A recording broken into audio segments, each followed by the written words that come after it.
Alrighty then. Hail audience. Hello and welcome to episode 115 of Question and Answer. I am your host, as usual, pannobhasa. And we've got just sort of a moderate number of questions so that we probably won't even go 3 hours this time. I have had people somewhat complaining a little bit that my videos are getting way too long, but I gotta answer questions. I mean, that's the purpose of this. So, I mean, if you can't, let's just sit there for 3 hours and listen to the whole thing. You do have the option of pausing it and going away, going potty, having a drink, maybe doing something else, and then coming back and continue watching it. Because, I mean, it's not like one of those things where you have to keep track of what happened before. It's not like watching a movie or something. You could just listen to the questions in any order. So, I mean, one thing that might be useful is if somebody, other than me that is, were to make timestamps so that people can just look at the questions that they're specifically interested in. But I'm not going to do it myself because I just spend hours on these things anyway, and so anyone else wants to do that, that's fine. And it's getting into flannel shirt wearing weather now. It's all of a sudden, just a few days ago, the temperature plummeted so that it's getting just slightly above freezing at night now here in upstate South Carolina. So that is just sort of a little bit of small talk to kind of get the ball rolling, to melt the ice, as it were. I shall remove the classy and sophisticated paper umbrella from my beverage and commence to answer questions. And the first question is from Siovak and Sipad Zidana. And Siovak and Sipad Zidana says, "It seems like suffering horribly from a terminal illness and dying would create worse mental states than getting euthanized. You can accept your end gracefully because you know you are going to suffer horribly and be at peace with your chosen easier death, but suffering and pain until your mind breaks and you contemplate death constantly so you can escape the suffering seems much worse. Thoughts?" And really, it's kind of a false dichotomy that you can euthanize, get yourself euthanized, you can auto-terminate or whatever, or you can suffer in pain until your mind breaks and you contemplate death constantly. I mean, it's not really your only two options here, or at least not your only two possibilities of what can happen. So, I mean, going with the Buddhist point of view, especially the Theravada Buddhist point of view, anything that you experience is the fruition of karma. Especially you're suffering pain before you die. That's the fruition of karma too. And so you would be burning up more karma by just toughing it out. But you do have the option. As far as I know, in Buddhism or in Theravada Buddhism, auto-termination is not particularly immoral. In Christianity especially, especially in the West, it has been the influence of Christianity that has caused auto-termination to be a terrible sin. In Dante's Inferno, there was a special ring of hell just for people who auto-terminated. But in Buddhism, also in pre-Christian paganism, it was sort of something that is an option, I guess. If life is becoming so bad that it's just not worth it anymore, you've dishonored the legion or whatever, then, it is sort of an socially acceptable way of dealing with the situation, I guess. So, I mean, it would depend on, each person individually. It would depend on the circumstances and so forth. But as a general rule, in Buddhism, like there were monks who were auto-terminating in the text, and the Buddha said, it's like, it's not a good way of doing it. I mean, you should try to remain alive until you have accomplished the goal. And some people, it's like the extremis of, mortal agony is really the push that they need to send them over the edge. And apparently, based on a lot of authorities, that it's like the moment of death is like a big chance at becoming enlightened. Even in the commentarial literature, there are many instances of people who become enlightened at the moment of death. Gaudika, in the Gaudika Sutta, I mean, he did it both ways. I mean, he auto-terminated and died at the moment of death, or died at the moment of death. He became enlightened at the moment of death. Although, again, the Buddha does generally discourage auto-termination for monks. So, with regard to this, it depends on the individual. Some people can be more stoic than others. Some people may have more need of this karmic fruition coming to pass than others. And so really it is an individual choice. But generally, even though it's not considered to be grossly immoral from a Buddhist point of view, it's not encouraged. And so I'm just going to move on to Siovakchan Sipad Zirna's next question, which includes kind of a semi-lengthy quote here from Samyutta Nikaya 54-6. So, Siovakchan Sipad Zirna says, the Buddha asks how a monk is being mindful of breathing. And then the rest is what follows is a quote from the sutta itself. The monk says, Sir, I've given up desire for sensual pleasures of the past. I'm rid of desire for sensual pleasures of the future. And I have eliminated perception of repulsion regarding phenomena internally and externally. Just mindful, I will breathe in. Mindful, I will breathe out. That's how I develop mindfulness of breathing. And then the Buddha says, that is mindfulness of breathing, arita. I don't deny it. But as to how mindfulness of breathing is fulfilled in detail, listen and apply your mind well. I will speak. And then Arita replies, yes, sir. Then the Buddha says this, and how is mindfulness of breathing fulfilled in detail? It's when a mendicant, gone to a wilderness or to the root of a tree or to an empty hut, sits down cross-legged, sets their body straight, and establishes mindfulness in their presence. Just mindful they breathe in, mindful they breathe out. Breathing in heavily, they know I'm breathing in heavily. Breathing out heavily, they know I'm breathing out heavily. They practice like this. I'll breathe in, observing, letting go. They practice like this. I'll breathe out, observing, letting go. This is how mindfulness of breathing is fulfilled in detail.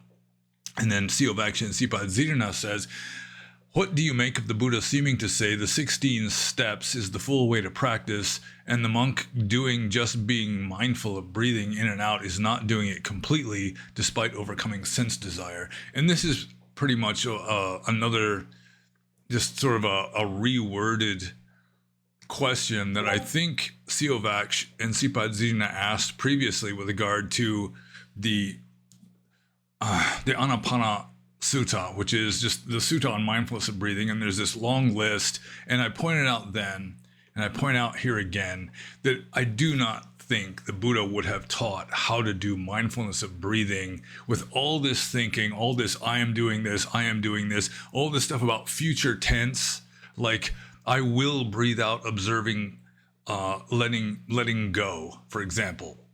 It's like I just do not consider this to be likely a genuine teaching of the Buddha. It's something that got added in later on, and then it's just sort of, it just gets added to other suttas also.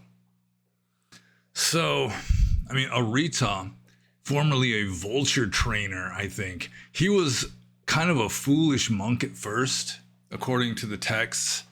And so it may be just sort of a gratuitous throwing in Arita because, he's likely to do something perceived as wrong.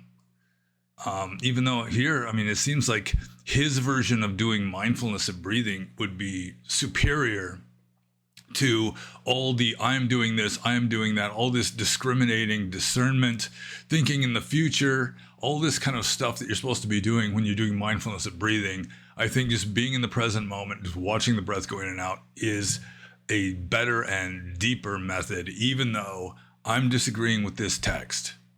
But just about any kind of Westerner capable of independent thought and critical thinking is going to disagree with certain texts, because there's all kinds of stuff you can find in the texts. So I do think that Arita's method is actually superior to the method that the Buddha allegedly says is better than what Arita is doing, even though just looking at the instructions, you can see that it's not nearly as deep of a method because of all the thinking, even thinking about what I'm going to do in the future, all this discriminating, discriminating this from that while you're supposed to be meditating and not even thinking. So, yeah, I would consider that to be a later development and not an improvement on what the Buddha originally taught. And so I'm just going to move on to Siovakchan Sipad Zirina's next question, which is another comment on a sutta. So Siovakchan Sipad Zirina says, in Anguttara Nikaya 6-38, it seems someone was teaching wrong view of the Madhyamaka in the time of the Buddha. So the quote is, Venerable Gautama, I am one of such a doctrine, of such a view. There is no self-doer, there is no other doer. So then the Buddha says, I have not, Brahman, seen or heard such a doctrine, such a view. How indeed could one, moving forward by himself, moving back by himself, say, there is no self-doer, there is no other doer? What do you think, Brahman? Is there an element or principle of initiating or beginning an action? And then the Brahman says, just so, Venerable Sir. Then the Buddha says, when there is an element of initiating, or initiating beings clearly discerned. And then the Brahman says, just so, Venerable Sir. And then that's it. That's the end of this excerpt from the sutta. And then Siovakchan Sipad Zirina says, however, the Brahman could have said no if he was a fan of Nagarjuna. How would the Buddha have responded if he had said that since there is nothing that can be called self, then there is no initiating being? Well, really, the Brahman is not really adopting like a Madhyamaka point of view, because Madhyamaka rejects all possibilities. Logically, to say yes is invalid, to say no is invalid, to say yes and no is invalid, to say neither yes nor no is invalid. So he's put forth a view which is already pretty much against just hardcore Madhyamaka.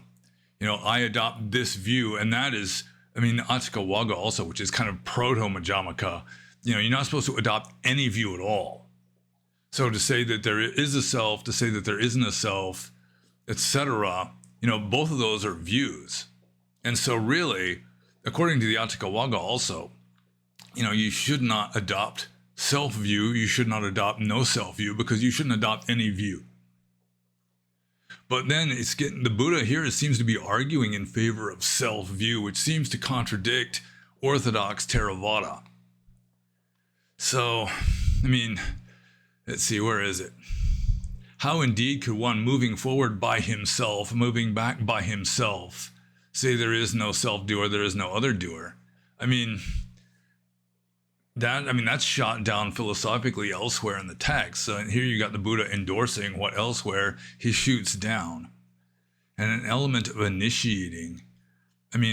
What would be the element of initiating? How do you get initiating as a pure substance, or a pure, just pure nothing but initiating? I don't think that's really logically possible either. And then when there is an element of initiating, are initiating beings clearly discerned? And here he's just flat out arguing in favor of self-view, not even like the more subtle self-view of something like Vedanta, but he's just saying there are beings, which is just flatly contrary to the mainstream of Buddhist philosophy, and also it's contrary to the early teachings of like the Atthaka Wagga. So again, I would say that this is probably like a corruption of the suttas. It's like a later addition, probably not originating from the Buddha. But I guess the question here is, how would the Buddha have responded if he had said that since there is nothing that can be called self, then there is no initiating being? I'm not sure how the Buddha would respond to that. it depends on, what, I mean, if this really was the Buddha, I mean, he probably wouldn't have been saying what he is saying here in the text to begin with. But if it wasn't the Buddha, it would be like whatever the author of the sutta is wanting the Buddha to endorse, essentially. So, I mean, it's still a view. I mean, how would the Buddha have responded? Let's just say the historical Buddha, who, I mean, the founder of early Buddhism. So how would the Buddha have responded if he had said that since there is nothing that can be called self, then there is no initiating being? Well, that's still a view. Even to believe that is too much. So that's how the hypothetical Buddha who would say such things as the preceding, I don't know, because I kind of doubt that the Buddha really said this. But if the historical Buddha, how would he respond to somebody saying, since there is nothing that can be called self, then there is no initiating being? He'd just say, that's a view too. You're still clinging to a view. So I'm just going to move on to the next question. This is from Raphael. And again, this is going to be another sutta quote someone wants me to comment on. So I guess it is. Okay. So Raphael says, can you comment on this? And this is a question on Reddit. So there's like some Buddhist subreddit out there somewhere. I really don't pay much attention to Reddit, but somebody asks on Reddit, are there any Buddhist texts that specifically renounce gender identity? And why they ask the question, I'm not sure. And the answer is yes. The Soma Sutta is short and direct, and then it quotes this sutta. What difference does womanhood make when the mind is serene and knowledge is present as you rightly discern the Dhamma? Surely someone who might think, I am woman, or I am man, or I am anything at all, is fit for Mara to address. And I'm guessing, I haven't looked this up, but I'm guessing this is from the Bhikkhuni Samyutta. See, it doesn't say, it's in the Samyutta Nikaya, and there's this whole chapter on nuns meditating in the forest, and then Mara, the tempter, comes and tries to distract them from their meditation by, asking them some question, some heretical kind of question, and then the enlightened nun will respond. And I assume this enlightened nun is responding to Mara. Mara is probably trying to discourage her from meditating, saying, how can a woman possibly become enlightened, something like that, And then she says, what difference does womanhood make when the mind is serene and knowledge is present as you rightly discern the Dhamma? Surely someone who might think, I am woman, or I am man, or I am anything at all, is unfit for Mara to address. So let's see can I comment on this?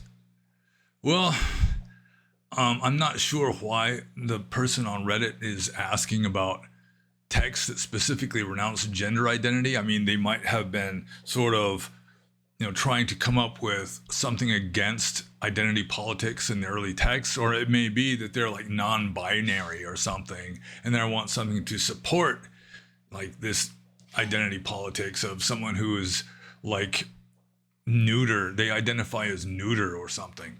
So I'm not sure exactly what the intentions of the question asker on Reddit was. But I mean, it's just, there is no self. I mean, you don't identify as anything. Wow, that's kind of weird. Excuse me. I got distracted by like light from the shining through the blinds that just disappeared on the wall. So I guess that's my comment on this. It appears to be of the Bhikkhuni Samyutta, probably, I'm guessing, just based on how it looks here, some nun meditating, then Mara comes up, tries to discourage her from meditating by making some sexist derogatory comment about how, how can a woman possibly become enlightened or some such. And then she answers with this. And I mean, it's basic Buddhism. I mean, you're not supposed to identify as anything. Any kind of self-belief, self-regard is conceit anyway. So, I mean, if someone's in Jhana, someone's in deep meditation where they're not thinking anymore, they're not identifying as anything. It's just, I mean, you're getting closer and closer to a kind of hypothetical pure consciousness with no content. And it doesn't really matter if it's male or female or anything else at that point. So I guess that was my comment. So I'm just going to move on to the next question. This is from the Arya Swasti Project. And the Arya Swasti Project says, I know that the precepts and the other methods of Buddhism lead to liberation. However, most people don't even follow the 5 precepts. If we know it's the way to liberation, why is it so damn hard to follow the instructions given by the Buddha? And most people really don't know that it's the way to liberation. And it's certainly not, it's not the way in and of itself. For example, a cow generally keeps 5 precepts. You know, they don't kill, they don't steal, they don't commit sexual misconduct. I mean, they go into heat and then, you know, it's mating season or whatever, and they have babies, but it's not really any kind of sexual misconduct, I'm pretty sure. They don't take intoxicants. What was the 5th one? I didn't do it in the right order, that's why. Certainly don't tell lies. I've never heard a cow tell a lie in my entire life, or use any kind of wrong speech, really. So, I mean, I don't know for sure that keeping 5 precepts is the way to liberation. I mean, it certainly helps, but I mean, I think that there probably have been people who have not followed the 5 precepts absolutely perfectly, who have become liberated. And whether the Buddha himself, it's likely that the Buddha just went along with some version of the 5 precepts, which were already pre-existent in India. You know, the Brahmins had their own version of the 5 precepts. The Jains had their own version of the 5 precepts. The first 4, fairly consistent. The 5th one was variable among the different schools. And that was for the lay people. That's sort of like tossing a bone to the lay people, giving them something that they can, you know, practice, because back in those days, lay people weren't doing much meditation. You know, they were too busy, you know, tending the fields or tending the children or that sort of thing. And so I've pretty much lost the thread of the question here. So I'll just read it again. I know that the precepts and the other methods of Buddhism lead to liberation. Well, how do you know that unless you become liberated? Unless you're extrapolating, you know, it's helped you. And so you extrapolate and you just think it's going to lead to that. But I mean, eventually you have to just leave everything behind before you can become liberated. So I'm not trying to be like Mara's advocate here and saying that you shouldn't keep 5 precepts, that kind of thing. But I mean, you don't want to cling to 5 precepts. You don't even really want to insist on 5 precepts, because that's more subtle kind of clinging. And so people, they really don't have that much faith. I mean, we Westerners especially, and I'm included, I'm a Westerner too, we tend to be kind of skeptical and maybe a little too open-minded in certain respects.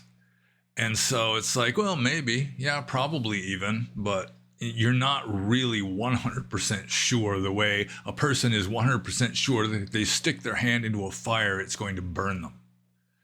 It was John Stuart Mill made a remark in one of his famous essays that I don't remember which one it was, that to find someone who believes in their religion the way a person believes that if they stick their hand into fire, it's going to burn them, you have to look to the Eastern nations that have not been influenced by Western civilization, or you have to look into the West when it was predominantly Catholic. You know, modern Western society just can't believe anything 100% anymore. So there's always, you know, well, maybe, probably, you know, working hypothesis, and it makes for a lot of lukewarmness, but it makes for less rigidity and dogmatism. So there's a trade-off. You know, it's like either way, you've got, you know, good side and a bad side. So we just have to deal with the sides we've got. Let's see. But even a lot of Burmese people, you know, they're not super good at following 5 precepts, because it's just, they don't really have this 100% stainless steel or titanium faith that it's necessarily true. So I think I answered that one. So I'm just going to move on to the next question. This is from Arain. And Arain says, what is the karma of a saint who is born of evil, debauched, abusive parents? And then a little comment here. I think karma can be complicated, and it's nice to hear how it can be explained under different circumstances that aren't so black and white. Well, the example that came to mind with regard to this question, it's not strictly about evil, debauched, abusive parents, but it comes pretty close. And that is the story of St. John of the Cross, possibly my favorite Christian. And St. John of the Cross, his father was the son of a family of relatively wealthy silk merchants. You know, they were like upper middle class in 16th century Spain. And he was doing a lot of traveling around, like buying silk and that sort of thing. And he fell in love with a silk weaver, a girl who she was of the lower classes, you know, probably some village girl who was just a weaver, and he fell in love with her, and they eloped and got married. And because this was 16th century Spain, his parents, St. John of the Cross's grandparents, just disowned him. He was just thrown out of the family because he disgraced the family by marrying beneath him. He married some lower class girl, and so they just cut them off entirely. And so St. John of the Cross's parents, they just had to get by as weavers. You know, he had no more of the family wealth, and so they were just having to like toil and earn a living. And then the father died, so that they were even in more dire straits. It was like this widowed woman trying to raise 3 sons. And they think that one of the 3 sons just died of malnutrition. St. John of the Cross was less than 5 feet tall when he was full grown, probably due to malnutrition as a child. And the grandparents, and I think there was an uncle involved, they were just abusive. She's the mother, and just, I mean, in desperation, is like begging them to, I mean, even if they reject her, I mean, they're her own flesh and blood, these grandchildren, and they should at least take care of them. Somebody took in St. John of the Cross's elder brother, and he was just treated like a slave and abused. And so St. John of the Cross, he eventually got sent to like a Catholic boys' school for like poor kids that couldn't afford to have a private education. And he was partly working his way through this school, you know, earning his keep, earning his board and keep by working in a plague hospital. So as a little kid, he has to work in a plague hospital, like changing bedpans, maybe wiping ick out of sores, that kind of thing, seeing people dying all the time. And really, I mean, that's one of the reasons why he became a saint, I think. It was just the sheer hardship of his childhood due to these abusive grandparents and an abusive uncle. That, I mean, it's like some people are born saints, some people achieve sainthood, and some people have sainthood thrust upon them. And that kind of childhood, for some people who are like spiritually mature and ripe, I mean, St. John of the Cross, in a way, he had sainthood just thrust upon him by this hell-like childhood. So different people will react in different ways to different situations. Like some people today are traumatized even into adulthood because their parents got a divorce when they were a kid. My parents got divorced when I was a kid. And for me, I mean, I didn't like it, but, you know, I was flexible and just accepted the situation. But some people, they just won't accept the situation, and it just makes this festering sore in their psyche that just stays festering for the rest of their life, maybe. So, I mean, 2 different people are born of evil, debauched, abusive parents. Some people, I mean, it'll just destroy them. Other people, it'll be like the pressure between, like on a watermelon seed between your fingers, it just pops upwards, you know, into some heavenly realm, practically. And then just there's the full spectrum in between. Some people, you know, in a way, it'll be like a crucible, like a purifying fire that helps them in certain ways, and it's their karma. So it's in a way, it's they're burning off karma through this karmic fruition, but at the same time, they're going to have scars from it. So there's the whole spectrum. So, I mean, the karma of a saint who is born of evil, debauched, and abusive parents, probably they have the potential for sainthood to begin with, and it's like a purifying fire that just, in a way, burns away a lot of their pride, or their conceit, or whatever it is, their laziness, whatever. They just can't be that way, and just kind of forces them into a higher level of consciousness. But it's going to be different from person to person, and from saint to saint for that matter. So like in the Middle Ages, maybe that's one reason why there were so many saints in the Middle Ages, is because children were treated like livestock. A lot of people who lived in the Middle Ages would be sociopaths by modern standards, because they had to deal with so much neglect from their parents.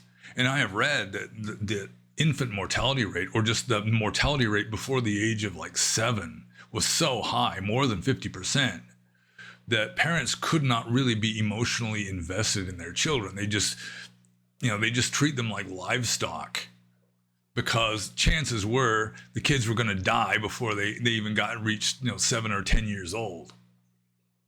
After they got older, then the parents would say, well, this one's going to survive probably. We should be more emotionally invested, care more about them. It'd be less of a risk to our own heart to really care about this kid.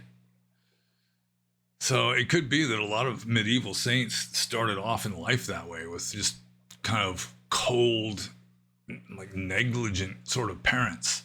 And a lot of the rich people, they just farm off their kids to some wet nurse or nanny or something. So I suppose I answered that question.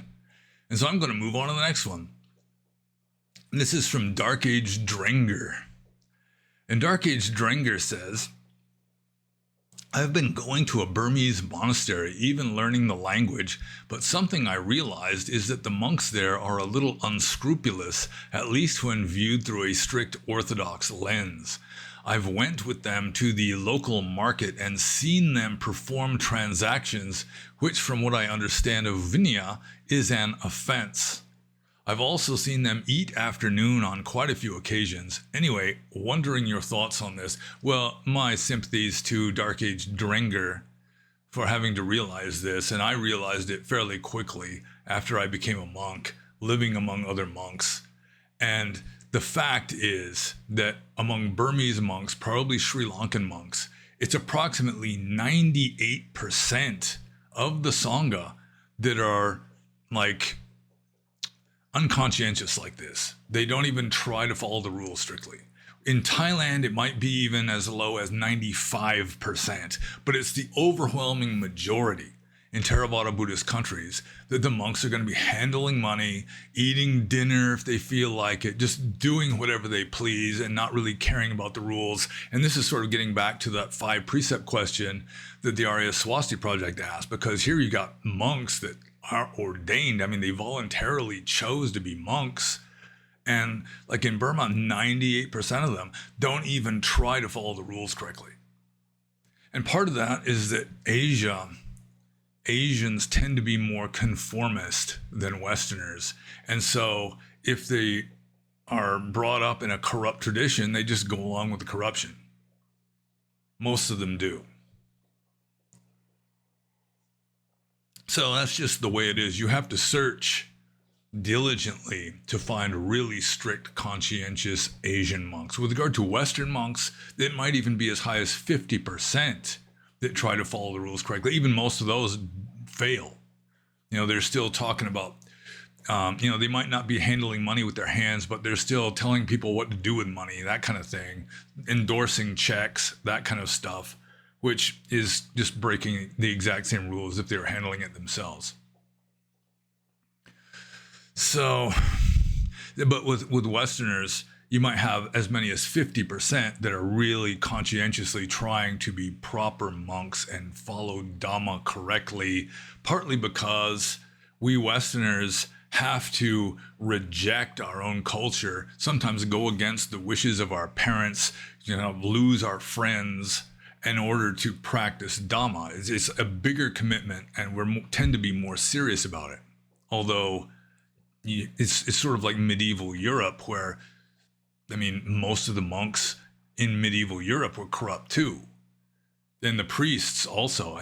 At one point in the Middle Ages, the Pope actually had to put forth, it's a papal bull or something like that, absolving women of the necessity of making confession, because so many women were being sexually abused in the confessional.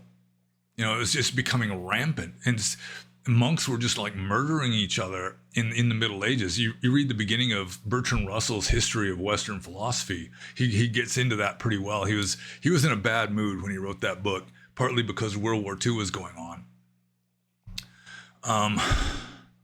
So yeah, it's just the way it is, really. It's unfortunate. I used to say a lot of the time that, if 95% of the Sangha would just be purged, just to remove the deadwood, you'd have way fewer monks, but they would be much higher caliber of monks, and it would probably be to the benefit of Buddhism. Because a lot of monks, especially Asian monks, they don't get ordained as monks because they have a genuine spiritual calling. They just want to live an easy life. They want upward social mobility. Maybe they're like latent homosexuals and want a culturally acceptable reason for not getting married. It may be that they're just stupid or ugly or lazy and just couldn't make a living otherwise. And so their parents send them to the monastery. And that's fairly common in Theravada Buddhist cultures. I am sorry to say, I was sullen and disillusioned my first couple years as a monk.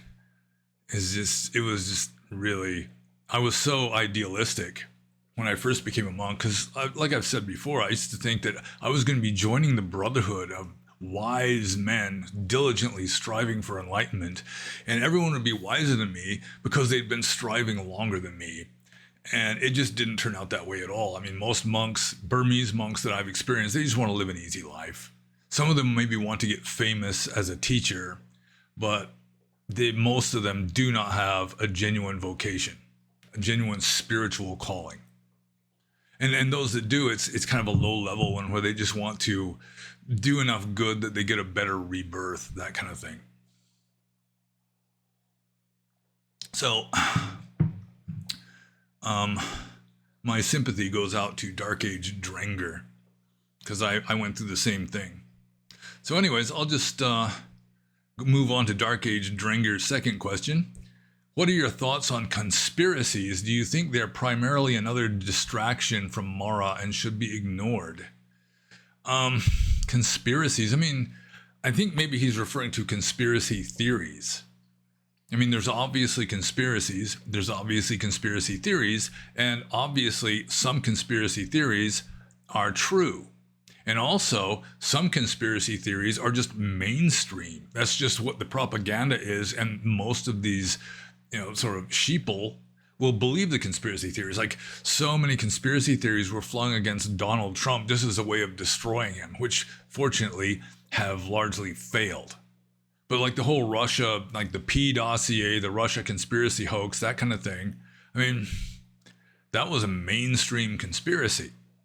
So you can't really, if you're going to have any kind of social presence, any kind of social or cultural awareness, like awareness of current events, that kind of thing, then you always have to be on your guard. You can't just be totally gullible and believe whatever you're told. It's better off to have a certain amount of skepticism, regardless of it, whether it's being said by your side or some other side. Still, it's good to have a certain amount of philosophical detachment and skepticism. And that's one thing we Westerners are really good at, which makes us lukewarm with regard to keeping 5 precepts, for example. So Yeah, I don't think that they're primarily another distraction from Mara, because conspiracies do exist and we should be aware of them when they're happening to help them not happen if they turn out to be a bad conspiracy. So I think I answered that one. And I'm going to move on to the next question, which is from Yakub Did Nothing Wrong. And this is one of those wise guys who changes his name regularly. So he's not really a new question asker. It's just that he's asking under a new name.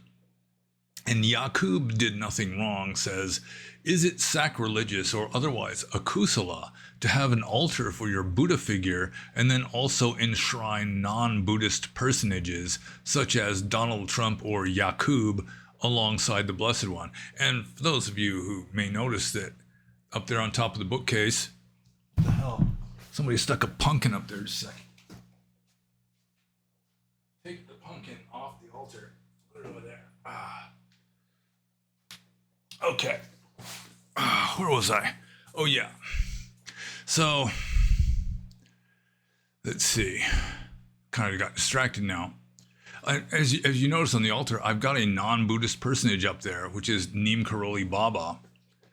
So, also, I think that Buddha picture behind the little Buddha statue might be a medicine Buddha, which technically, I mean, it's not Theravadan anyway. So yeah, I mean, after my father died, I had a picture of my father kind of at the front of the altar, lower down than the Buddha statue. I mean, you shouldn't have anything higher up than the Buddha statue, even though I'm doing it there just because I can't really avoid the fact that the picture is larger than the little statue. So whether something is sacrilegious, I mean, that depends on somebody's interpretation of religion. Whether something is akusala depends on the doer's own mental states. So if you're like putting something on the altar just due to negligence or just lack of respect or something, like some people will just like toss junk onto their altar just to get it out of the way while they're like cleaning or something. You know, it'll just accumulate junk sometimes. So, I mean, that is just, in a way, it's kind of sacrilegious, probably akusala, I guess, unless it's just for them, it's just completely neutral. The altar is neutral. The junk they're putting on the altar is neutral. You know, it's all just neutral. Then it could be neither kusala nor akusala, or neither moral or immoral. But as a general rule, the altar should be a place of reverence. You shouldn't be littering it with stuff that you don't have a good, respectful reason for. Like, I know somebody who put a picture of Donald Trump on their altar, and I mean, they did it just as a way of like it's making it easier to send metta to Donald Trump to protect him from assassination attempts, essentially. That's like the main reason for it.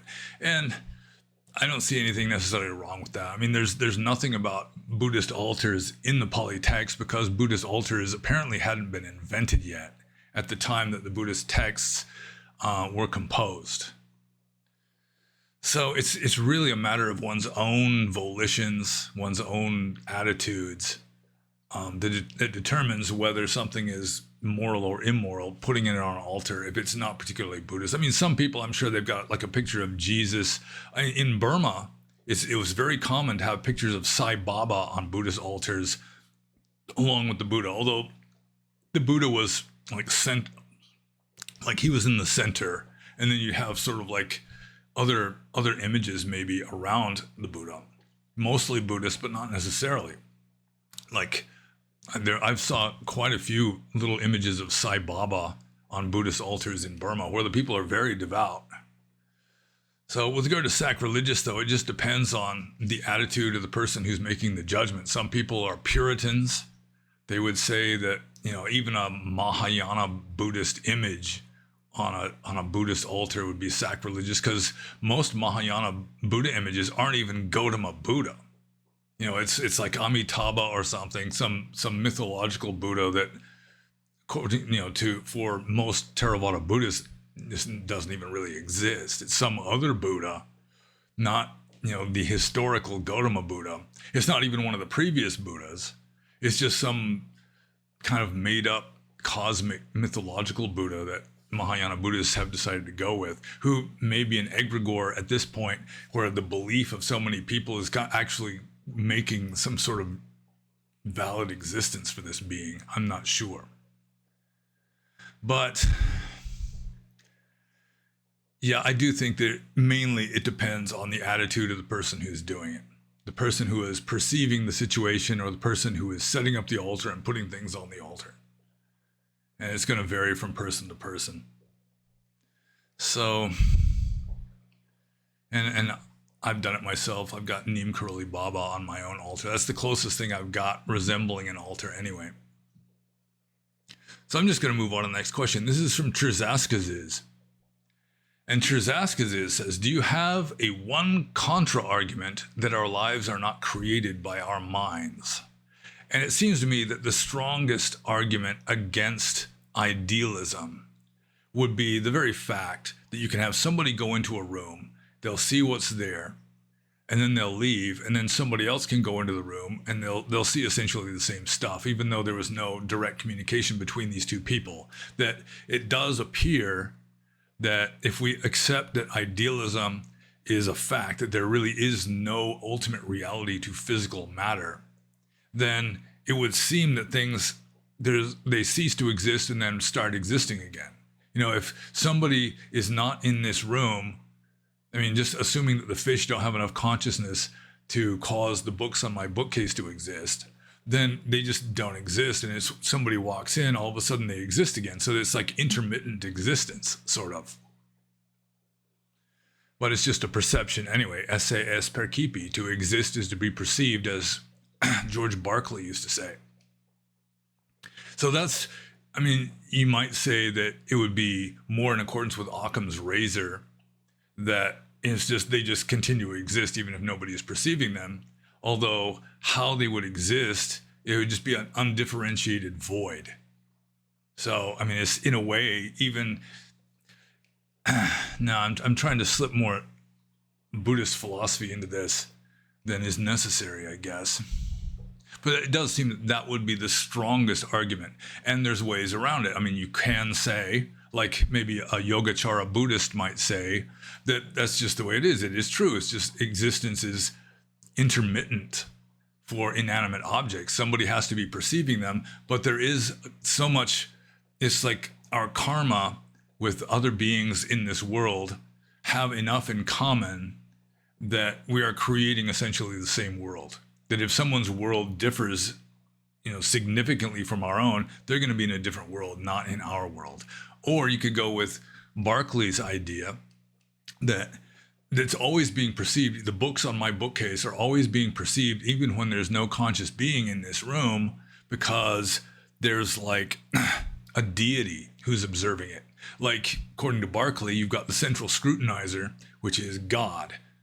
And God is just sort of keeping everything together. He's like stabilizing the entire universe, even though there's no physical matter. In Buddhism, who knows? It could be. I was just thinking of this the other day, that you've got the Brahma, who is like the overlord of 10,000 world systems. And he's sort of overseeing these 10,000 world systems. So it may be that you've got this very high being who is just sort of locking everything into place. So anyways, that is my one, I think that is the strongest argument against idealism. The very fact that you can have apparently things going on in a room when there's nobody there to observe it.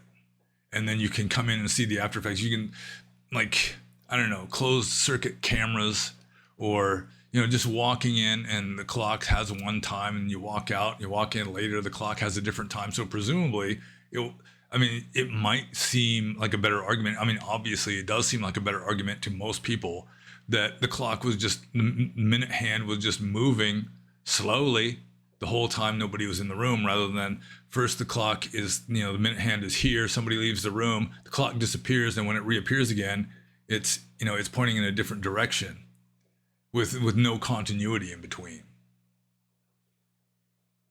So I do think that is the strongest argument, but I don't think it's strong enough. And I really do not consider physical matter to be ultimately real, largely because in order for anything to exist, you have to have perception. I don't see how you can get past that. That's anyone who's arguing that you can have individual objects without anyone perceiving them. They don't understand how individual existence works. They don't understand how perception works. And so it's like they're trying to sneak some kind of perception into the back door so that there's some kind of perception going on, even if there's nobody to perceive it. And that might be confusing to some of you, and so be it, because I think I'm just going to move on to the next question. And this is from Pseudonym. And I'm checking to see, yeah, we're definitely recording. So, Pseudonym says, what is the Buddhist description or understanding of Brahma?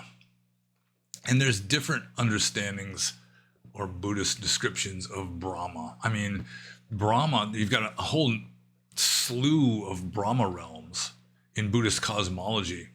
It's like the whole Rupa Loka, which is one of the three main spheres of samsara. You've got the Kama Loka, where we are, and that includes animals, lower beings, and like the first several levels of heaven with devas inhabiting it. But once you go from Deva to Brahma, you've got the Rupa Loka, and then you've got the Arupa Loka.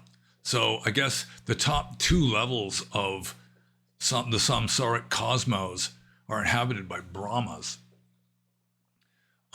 With regard to Brahma as just one Brahma, the Brahma, that would probably be the Maha-Brahma, who is the overlord of all these systems. And in a way, it's a kind of Buddhist propaganda, kind of religious propaganda against Hinduism, because Brahma was coming to mean, the god Brahma in like Vedic proto-Hinduism was coming to be a personification of ultimate reality. And you read the Upanishads when you've got the sages trying to describe Brahman, which is sort of the non-personified Brahma, just ultimate reality, in general. It's very similar to Buddhist attempts at describing Nibbana or Nirvana.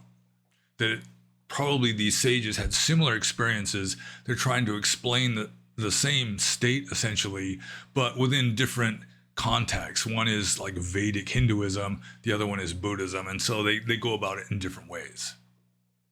And then, of course, you've got like Catholic saints who may experience also something very similar to what the Vedantist Hindus and the Buddhists were experiencing, but of course, they're going to have to interpret it in accordance with biblical Christianity, which doesn't work nearly as well, in my opinion, but that's okay.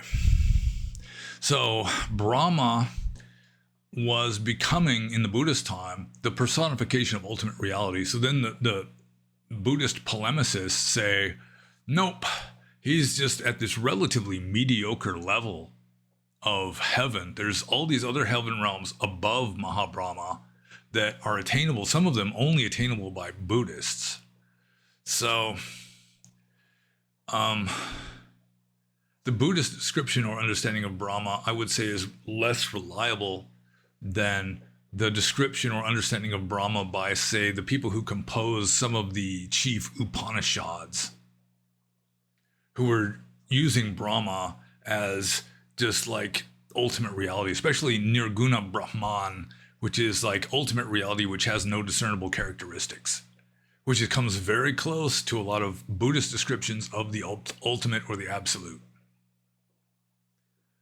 But the Buddhists don't call it Brahma. They call it something else.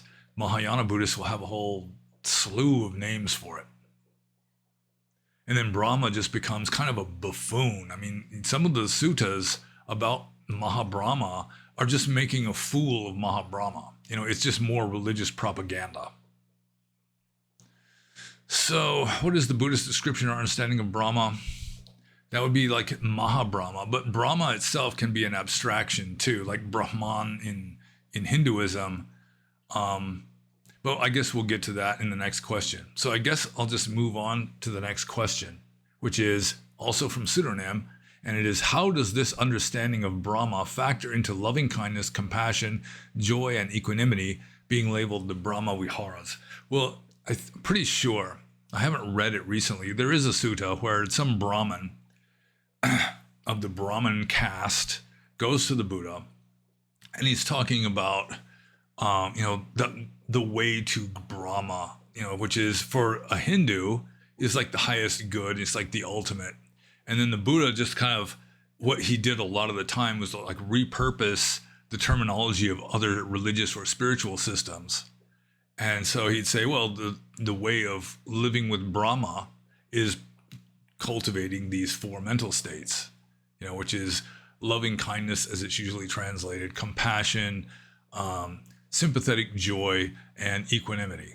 And so in a way, he was just repurposing like the language of the Brahmas to appeal to Brahmins, the language of the Brahmins to appeal to Brahmins, which is something that the Buddha did. He would kind of understand where you were at and then use language that you were able to understand and willing to accept in explaining Dhamma. So it started off apparently where the Buddha was explaining the Brahma Viharas to Brahmins, and then the name just kind of stuck. That's my best explanation of how these four mental states that can be cultivated came to be known as the Brahma Viharas, the divine abodes, because Brahma can also just mean like divinity. That's how the first famous Jnanamoli wanted to translate Brahma wherever he saw it was as divinity or divine. He was calling the Brahmins divines, as though they were like, it's sort of an old-fashioned word for a priest or a minister, is a divine. And it wasn't a very good translation, but Jnanamoli was kind of eccentric, and he wanted one Pali word always to be translated by the same English word. So with certain Pali words that have lots of different meanings, he had to really like scratch his head and come up with some one word that could fit the entire spectrum. And in this case, it didn't work very well. So yeah, I think I explained that, at least to my own satisfaction.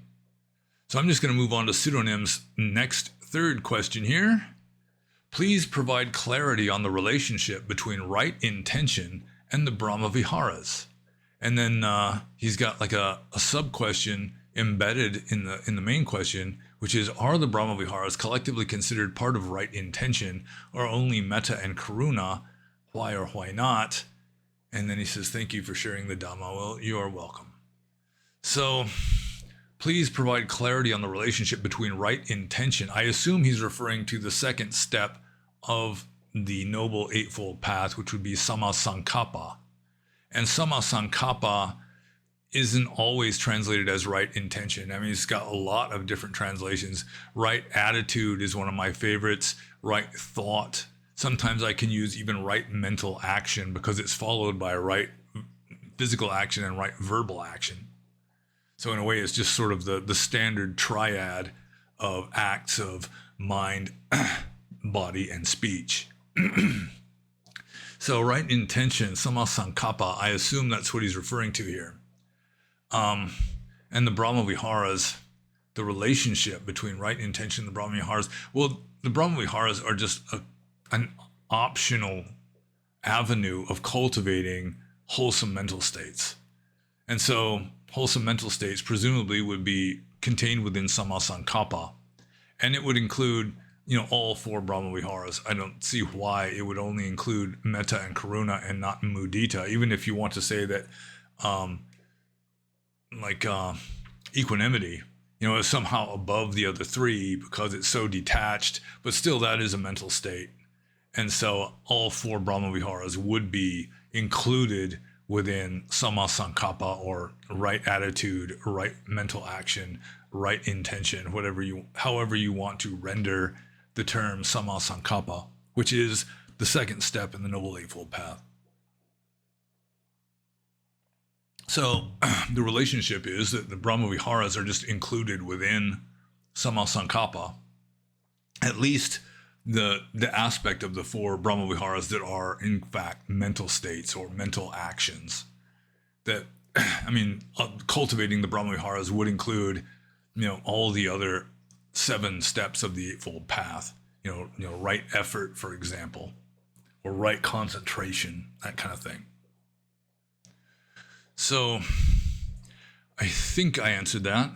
And I am kind of trying to abbreviate my answers a little bit, just to try and make sure that it's not a monstrously long video, but still I do feel like I have to do justice to the question, and so it's always going to be very long unless we get back to the very early days of these Q&As and I only wind up with like 12 questions or something. But back then I think I would even just wait until I got a longer list before I would do the video. I wasn't doing them every week back in the beginning.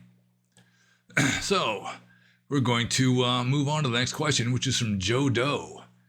And Joe Doe says, is sex outside of marriage sexual misconduct, like having a girlfriend? And not necessarily. If you are monogamous with a person that you love, and it's not just, promiscuous, and it's the person that you love that you're faithful to doesn't already have a mate, it's not just being faithful to a married mistress, something like that, then it would not be considered sexual misconduct. So technically speaking, kame su michachara, which is the 3rd precept, it isn't exactly the same as committing adultery. But I mean, if it's promiscuous sex, you're just hiring a prostitute, picking up some drunken chick in a bar, that kind of thing, then that would be sexual misconduct. But if 2 people sincerely love each other, they're faithful to each other, it's as though they are married. Marriage really is not a Buddhist institution, at least not in early Buddhism, because early Buddhism was a monastic institution, and it's just a serious offense for a monk even to participate in a wedding. It's just a secular thing. It doesn't have anything to do with Dhamma necessarily, other than just how Dhamma applies to everybody, but just the institution of marriage in and of itself is not considered to be a particularly Buddhist institution in early Indian Buddhism, although Mahayana monks will perform wedding ceremonies and so forth, but that's Mahayana. So, sex outside of marriage is not necessarily sexual misconduct if the 2 people genuinely are devoted to each other and faithful to each other, and neither one of them has commitments to anybody else. So I'm just going to move on to the next question, which I don't see. The thing is, I've got this problem here that Joe Doe technically has asked 4 questions, but 2 of them are kind of like this one, and it could just be like a polite manner of speaking where it's like, can you hand me that cup? It's like, I want this cup handed to me. I'll say, can you hand me that cup? It's just sort of turning something into a question when it's really a request. So I can interpret this in that manner. And then Joe Doe gets down to the allowable 3 questions and will not necessarily be severely punished this time. So, Joe Doe says, can you please ask Brian Rue if he could please upload a playlist of his teachings on Buddhism? Surely YouTube won't censor that, but surely YouTube does and will and has censored that. Poor Brian Rue has probably had well over a dozen YouTube channels, and they always get taken down. I mean, once you get taken down once, then the very fact that you've been removed once is sufficient reason for YouTube to remove you every time after that. You've already been kicked out. You can't just come in under a different name with YouTube. But just look on BitChute. He has got playlists on BitChute. You can look at like the Dharma Monk Truthers, playlist or whatever. He's got playlists on BitChute. And I think he's on Odyssey also.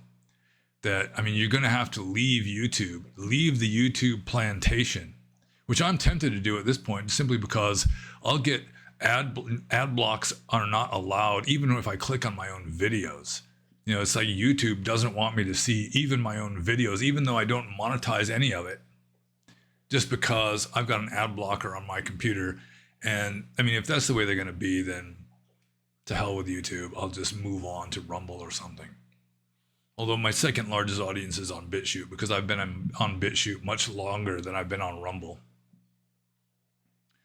So yeah, if you want to see Brian Rue's teachings on Buddhism, BitChute is the place to go, bitchute.com. And I'm going to move on to Jodo's next question, which is almost a funny question. He says, ever considered making a Facebook page? Would be awesome for your followers. And I've steadfastly refused to go on Facebook, partly just because that Facebook is just as censorious and dishonest in their censorship as YouTube is, if not worse. I mean, it may be that Zuckerberg, he's claiming that he's libertarian now. Maybe he's turned over a new leaf, or maybe he's just, politically strategizing in case Trump wins or something. But, Facebook is just another cesspit as far as I'm concerned. So people were pestering me for years. I should be on Facebook. You should get a Facebook page, until finally a supporter of mine, back when I was still a monk, actually set up a Facebook page in my name for pannobhasa bhikkhu, and I never even logged into it. I looked at it a couple times, but I never logged into it. I just have no interest in Facebook. I am on minds.com, which is a kind of alt Facebook. It's like a lot of the people that get kicked off of Facebook go to minds.com, which really is a free speech platform. Too free speech for most leftists, because, there's esoteric Hitlerism study groups and that sort of thing on there. But I really, even on minds.com, I originally opened channel on minds.com as a monk just to upload my blog posts, and still I'm just mainly just using it to upload my Q&A videos, my other videos. Now I haven't written a blog post in several months at this point, and I used to do a lot of memeing on minds.com, but it's pretty much fallen by the wayside now that I've got so much to do in so-called real life, that my virtual life on Minds has taken a major hit, and I just have a vestigial existence there now. But Facebook, yeah, I'm not going to do that. So I'm just going to move on to Jodo's fourth question, or let's just call it third question, just so that he dodges the bullet and doesn't receive the severe punishment, which is, what's your thoughts on the power struggle between Tibet and China? Well, it doesn't seem like much of a power struggle, does it? I mean, China has just invaded, colonized Tibet, and Tibet doesn't have much of a chance to do much about it at the present moment. And I mean, if you're familiar with Chinese history, that China and Tibet were like arch enemies for a long time. Sometimes Tibet would actually be more powerful than China, but that's not the case anymore. China has invaded and conquered Tibet. The Dalai Lama lives in exile. China's doing everything it can to control who the lamas are, who the tulkus are. It's like they're gonna make sure once the Dalai Lama dies, China for sure is going to start announcing they have found the next Dalai Lama. He's going to be a devout follower of the Chinese Communist Party, just a convenient lackey. And who knows what's going to happen. But there's not much of a power struggle. It used to be that in the West, because Tibet had been colonized, conquered violently by the Chinese, that to favor Tibetan Buddhism was very much in fashion among liberals. Also, there were so many Tibetan monks in exile in other countries, like in the West, that you had a lot of Tibetan places opening up, so that I think 20 years ago or 30 years ago, Tibetan Buddhism was much more in vogue in the West than other schools of Buddhism, partly because it was like a hot issue. China was the bad guys who invaded Tibet, and then you had all these a diaspora of Tibetans moving out into other countries and setting up Dharma centers and so forth. But now the liberals are pretty much kissing the collective buttocks of China. And there's not nearly so much activism on the part of Hollywood entertainers and so forth of freeing Tibet, reestablishing the Dalai Lama as the theocratic leader of Tibet and all that. So the power struggle is just kind of feeble struggling on the part of Tibet at this point. But China's gotten the death grip on Tibet, and they've done what the West is kind of doing to the West, which is just brought in. I mean, what the Chinese have done is they've just sort of like relocated millions of Chinese citizens or subjects, as they should be called, into Tibet to just kind of sinify it, to Chineseize it. So it's hard to say how Tibet could possibly regain independence, much less become more powerful than China like it was a few times in the past, other than just China collapsing. If China goes through the same thing that it went through like before World War II, or maybe shortly after World War II, then it just kind of collapses into a kind of anarchy and chaos, then Tibet may be able to make its move. But at present, it's not much going on, it seems to me. So I'm just going to move on to the next question. This is from Stellar Supreme, formerly known as Libralam. And Stellar Supreme, formerly known as Libralam, says, I was recently speaking with a lineage holder of a Theravadan Sri Lankan monastery. He's got Theravadan in kind of like scare quotes here. So I'll just start over. I was recently speaking with a lineage holder of a Theravadan Sri Lankan monastery. He claimed that the Bodhisattva is equivalent to the Theravadan concept of the Bodhisattva, even when I clarified the distinction. He also claimed that Burmese Theravada was based in lineage started in the 11th century CE by Mahavihara, despite Burmese Theravada having its roots in the 3rd century BC with Emperor Ashoka. He also claimed that the path of arahantship is inferior to that of the Bodhisattva, and that Ajahn Chah and Bhikkhu Bodhi believed in such a Bodhisattva path. What are your thoughts on the claims made by these authorities of Buddhism? Well, there are quite a few Theravada Buddhist monks in Burma who they are on the Bodhisattva path. They want to be Bodhisattvas. In fact, there are some who want to, they're like a kind of minor Bodhisattva where they don't aspire to becoming a Buddha. They just aspire to becoming like a chief disciple, like Sariputta and Moggallana were. So like one of the most famous Sayadaws in Burma, he claims that he's a Bodhisattva, that he's destined to become a Buddha apparently, but that's not very likely. I think a lot of these Sayadaws say that they want to be Bodhisattvas largely because they do not want to really practice conscientiously for the sake of liberation in this very life, so they just put it off. I think that's one of the main motivations for that. And it is sort of like a proto-Mahayanist idea that goes way back, well into Theravada, that being a Buddha is just nobler and better than being an ordinary arahant, even though originally, I don't think there was originally a distinction between the two. Other than that, the Buddha was like one individual. He was just the founder, but he was an arahant too. Namo tassa bhagavato arahato sama sambuddhasa. The Buddha was an arahant. And there are at least a few texts that refer to an ordinary enlightened being as a Buddha, because Buddha just means enlightened. It means awakened, literally. So there are monks. I think, in fact, the founder of my own tradition, Venerable Taungpulu Sayadaw, he also wanted to be a Bodhisattva. He wanted to be a Buddha in some future life. Although I remember I was told that on one of his visits to America, some starry-eyed Westerner asked him if he was fully enlightened, and then Taungpulu Sayadaw's answer was, I have made a multi-life commitment, which was interpreted to mean that he was really striving to become a Buddha.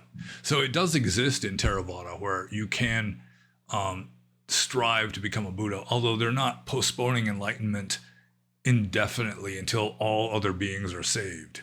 They're just trying to perfect themselves sufficiently that they can become a Sammasambuddha instead of just an Arahant, although I think that they got hijacked by later developments in Buddhism. So let's see. Theravada having its roots in 3rd century BC. Yeah, Burmese Theravada, it started with the Muns, like the Mun kingdom, which may have been Suvarnabhumi, which is mentioned in the Ashokan inscriptions as one of the countries that the Emperor Ashoka in India sent missionaries to. So, whether it goes all the way back to the 3rd century BC, like whether it was an unbroken tradition in the Mun kingdoms and Mun empire, I'm not sure. But by the time Theravada, or by the time the Burmese converted to Theravada, they got their Theravada from the Muns. So it's actually more accurate to say that Sri Lankan Buddhism now is derived from Burma rather than the other way around, because there were a few times when Buddhism, the Sangha in Sri Lanka, had become so degenerate that almost all of the monks were either invalid or parajika. You know, there's one chronicle where there's this guy lamenting that almost the only morality still shown by monks in Sri Lanka is their devoted dedication to supporting their wives and children. So it was like the Sangha just pretty much killed itself off in Sri Lanka and then had to be re-imported. They had to go to Burma and also to Thailand to bring back ordained monks who could then start ordaining Sri Lankan monks and get the Sangha going again. So to claim that the path of arahantship is inferior to that of the Bodhisattva, no. I mean, the path of the Bodhisattva is probably an anachronism. It just got added later. I do not think it is an original teaching of Buddhism. So it's hardly likely to be superior to what the Buddha obviously was teaching, which is strive to become enlightened in this very lifetime. So, yeah, Ajahn Chah probably believed in a Bodhisattva path because it is existent in Theravada Buddhism. So, yeah, the Bodhisattva path is preferred even by some very high-profile Sayadaws and Ajahns, even though they might not talk about it publicly. And I mean, it is an established Theravada Buddhist tradition, even though I do not believe that it originated with the Buddha himself. It was just like a product of later devotionalism, where, like with the Jataka stories, where the Buddha is just raised to just an astronomically higher level than an ordinary enlightened being, even though technically the ordinary enlightened being and the Sama Sambuddha are just as enlightened as each other. Both of them have zero delusion. And so it was just the devotionalism towards the Buddha caused people to just place the Buddha on this astronomically high pedestal. And then that was considered to be something more noble to strive towards than just being some ordinary arahant that the Mahayanas then just belittled and ridiculed and considered to be inferior. So I guess I'll just move on to Stellar Supreme, formerly known as Liber Lamb's next question, which is a follow-up on the first one, is do they have wrong view? And that depends on how you define right view. I mean, they have orthodox traditional view, but I don't think that the Buddha would have endorsed it. The historical Gautama Buddha, I don't think he would have endorsed the Bodhisattva path or the Mahayana Bodhisattva path. That there's no evidence that he really taught that stuff, or no persuasive evidence anyway. So whether they have wrong view or not, as with so many other questions, is a matter of who you're talking to and what you're using as a standard. I mean, just with regard to orthodox mainstream Theravada as it exists today, then it's not wrong view. But if you're going to compare it with what the Buddha originally taught, which we really can't be 100% sure of, then I would guess it probably is wrong view. And all view, ultimately, going with the earliest texts, all view is wrong view. That's why the word ditthi has come in later Buddhism to mean wrong view, when literally all it means is view. Originally, like in the early texts, like the Atthakavagga, the Buddha is saying, have no view. And then later on, it got interpreted to mean, when he says have no wrong view, it says no view, what he means is no wrong view. So just the word that means view has come to mean wrong view in traditional Theravada Buddhism, but that's not what it originally meant. So I'll just move on to Stellar Supreme, formerly known as Liberlam's third question, which is another follow-up on the first question. Have they committed a Sangha Disesa offense? And I don't know how they would commit a Sangha Disesa offense by saying that they want to be a Buddha in some future world system. That's what they're striving towards. I mean, I don't know what Sangha Disesa rule it would be in a breaking of. I mean, even if a monk has wrong view, in order for that to be a Sangha Disesa offense, he has to be admonished by the Sangha 3 times, formally admonished by the Sangha 3 times. And then after 3 admonishments, if he persists in maintaining that wrong view, then he's committed a Sangha Disesa offense. But again, this is traditional accepted belief in Theravada. I don't think anybody has been admonished for wrong view for adopting this point of view. And I mean, just the whole thing of admonishing a monk for having a wrong view, doesn't matter what their view is. I've never heard of that happening in Burma in historical times. The Burmese are so accepting and wanting to avoid making waves. Although there have been some teachers, including Tenjidong Sayadaw, who have been rebuked by the chief ecclesiastical council in Burma, which is led by the Sangha Mahanayaka Sayadaw. He's the highest ranking monk in Burma. He's sort of like the Thai Sangha Raja, except he's not called the Sangha Raja. He's called the Mahanayaka Sayadaw, which is the great leader of the Sangha. And he sort of presides over this ecclesiastical council, which will then kind of police the Sangha a little bit, although of course they do almost nothing to promote monks actually following Vinaya. In fact, the highest monk in Burma will accept money and spends money, and most Burmese people don't even know it's against the rules for monks to handle money because almost all of them do it, including the highest ranking ones and the most famous ones. Most of them. So no, nobody's committed a Sangha Disesa offense for endorsing the Bodhisattva path instead of simply striving for enlightenment in this very life. And so I'm just going to move on to the next question. This is from Wilson. And Wilson says, you mentioned a while ago that one ought to hang out with people who are wiser than they are if they want to be wise, or that hanging out with foolish people will make you more foolish, etc. I've heard variations on this my whole life, wise, successful, rich, etc. But it always begs the question, wouldn't the wise people you're now hanging out with be hanging out with a fool, that is you, and thus becoming less wise? How did you get wise people to break this rule and hang out with you? And I used to think about this when I'd read the rhinoceros horn discourse, the Kagawisana Sutta. It's saying that as a general rule, you should go alone like the horn of a rhinoceros. But if you can find a wise teacher, like a good friend who is wiser than you should hang out with him. And I always used to think, essentially what Wilson is saying here, I mean, if he's wiser than you and you should hang out with him, but going with that same sutta, that wiser person than you shouldn't have anything to do with you.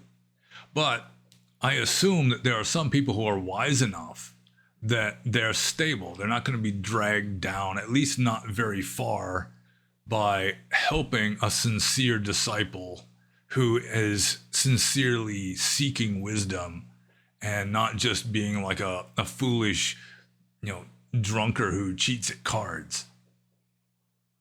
Did I say drunkard or drunker? I think I might have said drunker. Drunkard. Drunkard is what I was saying. So, yeah, that is true. But it does seem to be like a logical fallacy. But speaking of logical fallacies, this begging the question thing, it's kind of a minor, very minor, tiny pet peeve I have, in that it seems most people don't really understand what begging the question means. I think so many people don't understand what begging the question means that the whole meaning of begging the question has changed into something that it wasn't originally supposed to mean, which happens in English a lot, so I shouldn't complain against that. But begging the question literally means that you're asking a question that is already decided on the answer to the question. It's something along those lines. It's not just there's something that's begging, it's just like calling out for an answer. which is the way some people interpret begging the question. But begging the question is sort of like assuming the desired answer in the question itself. But we needn't get into that any more than we already got into it just now. So, yeah, I think I already answered the question that there are some people who are wise enough that they're just stable. They're not going to be like swamped. They're not going to be submerged by some less wise person wanting to be their disciple. And it does seem like, especially if you're an enlightened being, then that's it. You're not going to get dragged down by foolish disciples. I mean, it might cause you to scold them. It might cause you to lose some time, but it doesn't really matter at that point because it's my understanding in Theravada Buddhism anyway, that once you become enlightened, that's it. There's no falling back. There's no backsliding for an enlightened being. So I'm just going to move on to the next question. This is also from Wilson. And that is, I've heard of various spiritual charlatans claim to be so enlightened so as to be above rules of morality, etc.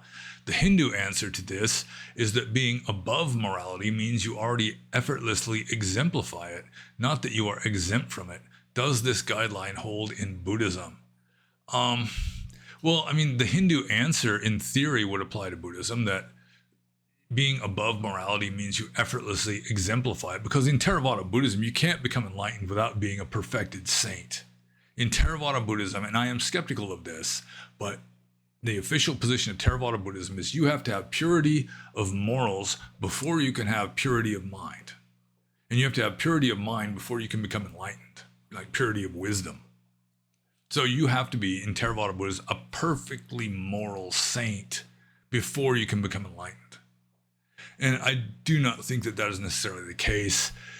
Like the Atthakavagga would say that, I mean, it's morality and observances is just something that is just, it's essentially irrelevant to enlightenment. You don't become enlightened through morality and observances, and you don't become enlightened through amorality and non-observance either. It's just sort of irrelevant.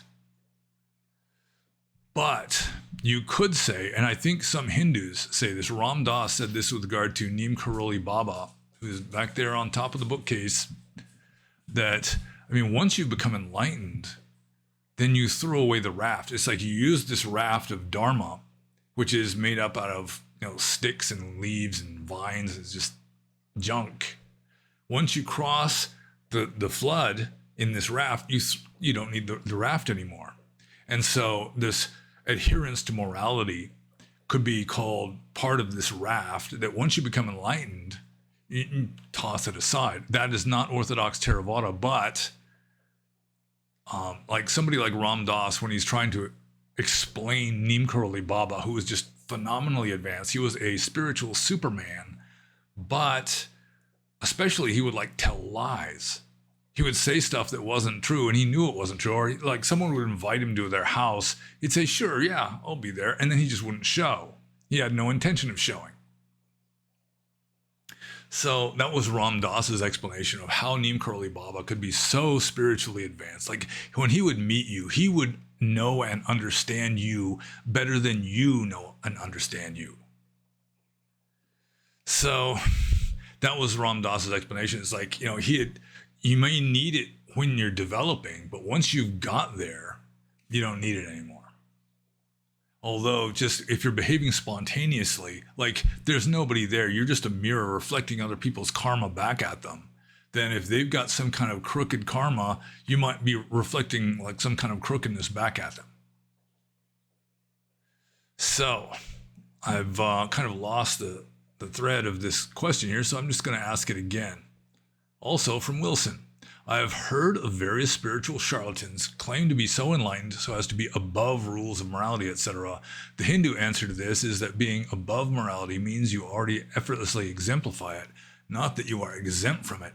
Does this guideline hold in Buddhism?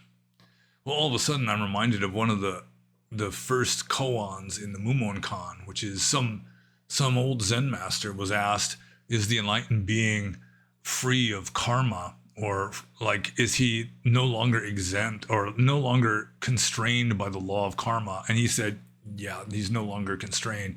And as a result of him saying this, he got reborn as a fox who lived out in a den behind the monastery somewhere. So it's like the enlightened being is at one with the law of karma would be the correct answer, I suppose. But yeah, I'm not so sure that everybody who claims to be above rules of morality because they're enlightened is necessarily a spiritual charlatan. I mean, there are definitely spiritual charlatans who claim to be above morality. I mean, there's a lot of people who claim to be enlightened or are claimed by their disciples to be enlightened who certainly were not moral people. Osho, formerly known as the Bhagwan Sri Rajneesh, is an example of this. One of my favorite spiritual teachers who might still be alive today, which is Paul Lowe. See, there's a few other examples. I mean, some Zen masters have been that way. See, who else? Golly, there's quite a few. Oh, Krishnamurti, J. Krishnamurti. I mean, both famous Krishnamurtis are like that. So, really, I mean, it's like enlightenment is, I mean, you can't pin anything to it. It's not really involved in samsara. That nothing in samsara can touch it. Nothing samsaric can touch the absolute. And so if you're dwelling at the absolute, what's going on at the samsaric level is just irrelevant. So I am open-minded on the idea that you can have enlightened rascals that appear to be immoral, like Neem Karoli Baba again. But it certainly is not Orthodox Theravada Buddhism, because according to Orthodox Theravada Buddhism, you have to have completely, absolutely pure morality before you can get to completely, absolutely pure mental states, before you can get to full enlightenment. So it all depends on how you look at it. And so I'm just going to move on to Wilson's third question here, which is, I am having a great deal of trouble understanding the doctrine of non-self or no self or not self. Honestly, the whole thing sounds like a translation error. It makes perfect sense to me that oneself wouldn't be fundamentally made up of conditioned things, thoughts, feelings, memories, your body, etc., but the Atman, or your will and awareness, or your consciousness, seems like it would be absolutely fundamental to everything. Even if you say the self is an illusion, then you presuppose that there is a self to fool with this illusion. If there is no self, then what is being fooled? Well, this kind of argument is shot down in the East and in the West. Like in the West, like Bertrand Russell shot down Descartes' cogito ergo sum. It's like, I think, therefore I am, which is kind of what Wilson here is us accepting as a valid argument. But as Bertrand Russell points out, I mean, thinking is no proof of any kind of self. I mean, you could just say there are thoughts. The thoughts are integrated, but there's no underlying fundamental self-essence holding up these thoughts. It's just thoughts that arise, and I mean, that's it. And that's what David Hume's idea of no self that he discussed in his first major philosophical work, the treatise, that that's what he was saying. I mean, there's no underlying self necessarily. There's no evidence of that, because it's all you're aware of is these mental states, these perceptions. And so logically, you could just say that the mental states exist, but this underlying essence called the self doesn't have to. There's no logical necessity for it. So you can have a thought thinking I exist, but that's just a thought. And even that ultimately isn't ultimately real. I mean, it's all devoid of essence, which is basic to early Buddhism, also to Madhyamaka Buddhism. So let's see. Yeah, the Atman. Yeah, it's like in the earliest texts that refer to this, it's kind of a pun in the Atthakavagga, where it's saying, for the wise monk, there is no self, there is no not self. I mean, it's just any kind of belief is going to be invalid. Any kind of belief, I mean, that's the problem. That's samsara. Samsara is perception. So you have to go beyond perception. And to say, well, after you've gone beyond perception, there's the self, all you're doing is just dragging perception with you into this theoretical state of enlightenment, and it doesn't work that way. So, yeah, I mean, the existence of thoughts, the existence of a perception of being fooled, for example, does not logically necessitate any self that is actually fooled. And so, I guess I'm just going to move on to the next question. This is from Xenothoid. Oh, and speak of the devil, here's David Hume and Nagarjuna. Well, Nagarjuna, I guess that requires a fez. Sorry there, Donald. This, that. I'm not sure exactly how much Majjhimaka is being mentioned here, but I have already discussed Majjhimaka. I humbly apologize for not putting on the fez when discussing it. Let's see here. Try and get the fez, the tassel all set up right. Okay. So I'll read the question again. In an alternate timeline, if David Hume and Nagarjuna were able to read each other's works or meet in person to share ideas, what do you think they would have thought of each other? God, that's really a tough one. I mean, I know more about David Hume's mental states than Nagarjuna's mental states, because Nagarjuna wrote in a kind of poetry, like formal poetry, at least the only work of his that I have read, which is the Mula Majjhimaka Karaka. You know, it's a formal exposition composed in like Sanskrit poetry. And so it's hard, I mean, aside from the philosophical points that he was making, it's hard to guess what his personality was like, you know, what he would think of somebody else. David Hume, on the other hand, he wrote a lot. I've read quite a lot of what David Hume wrote, and he was kind of a sarcastic, wise guy in addition to being a skeptic. And also, he lived in Scotland during the so-called Enlightenment, which at this point was towards the end of it. He lived in like the mid to late 1700s. And probably, like most other well-educated upper-class Europeans or Westerners, he probably just sort of had a kind of bias in favor of Western culture, a certain like chauvinism. That, you know, just the very fact that you have some Indian philosopher writing something, I would assume David Hume, being a product of his culture, would kind of be reading it tongue-in-cheek.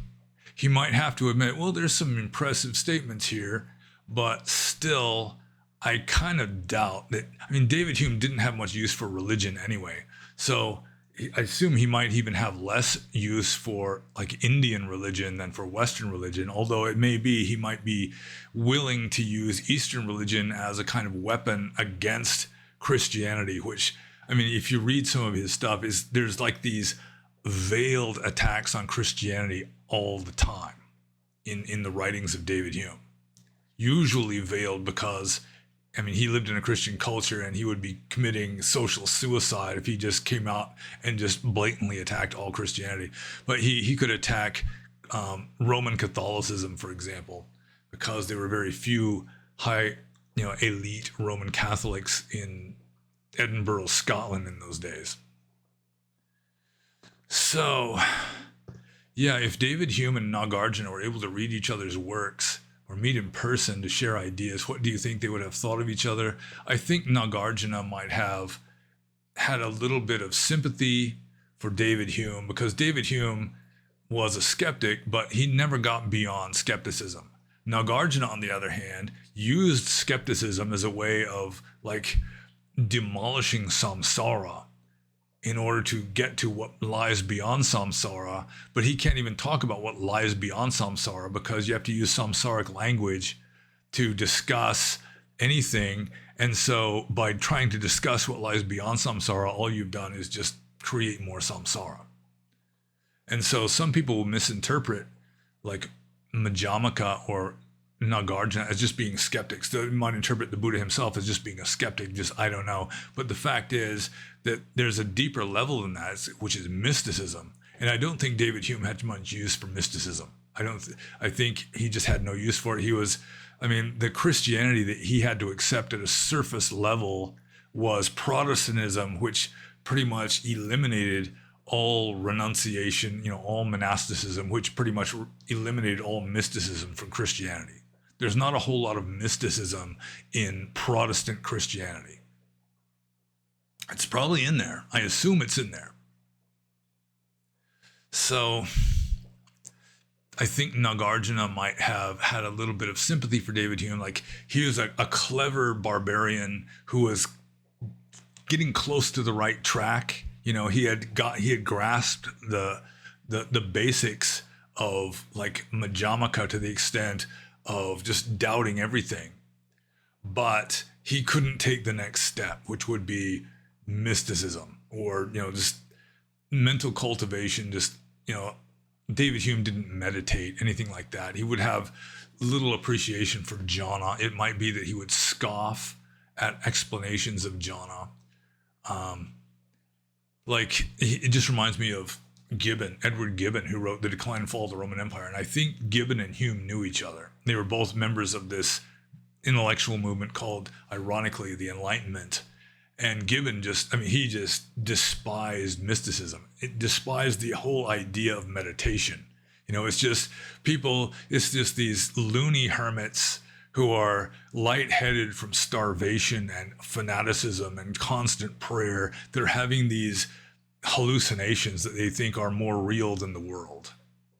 That's how Gibbon would describe it. And I think that's how a lot of these smug intellectuals of the Enlightenment movement in the West, like in the 1700s, would look at like deep spirituality.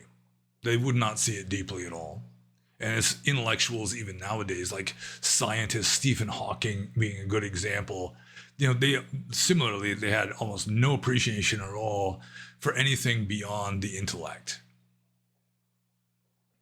So I think David Hume might have had a kind of tongue-in-cheek admiration for Nagarjuna, maybe sort of grudgingly acknowledged that Nagarjuna was a very clever, intelligent man. But I don't think he would really understand the point of Nagarjuna. And Nagarjuna, I think, would kind of have a similar sort of almost like pity for David Hume, because he was just sort of locked into this intellectual rationalism kind of approach to reality, even though David Hume realized the limitations of like rationality better than most Western philosophers. Still, it's like he couldn't move beyond just skepticism. Just admitting that we are blind worms was about as far as David Hume could get with regard to understanding the limitations of being a human. And he could not really transcend the limitations of being human through mysticism, which is pretty much the only way of transcending the limitations of being a human. So, Xenothoid's second question is a follow-up on the first question. Where would they agree and disagree? I think they would agree that most of what, or pretty much everything that people are sure of, that they are certain of, that they think they know for sure, they don't really know. It's just beliefs. With regard to David Hume's experiments with anatta, I think there'd be some agreement there, that there's no underlying self.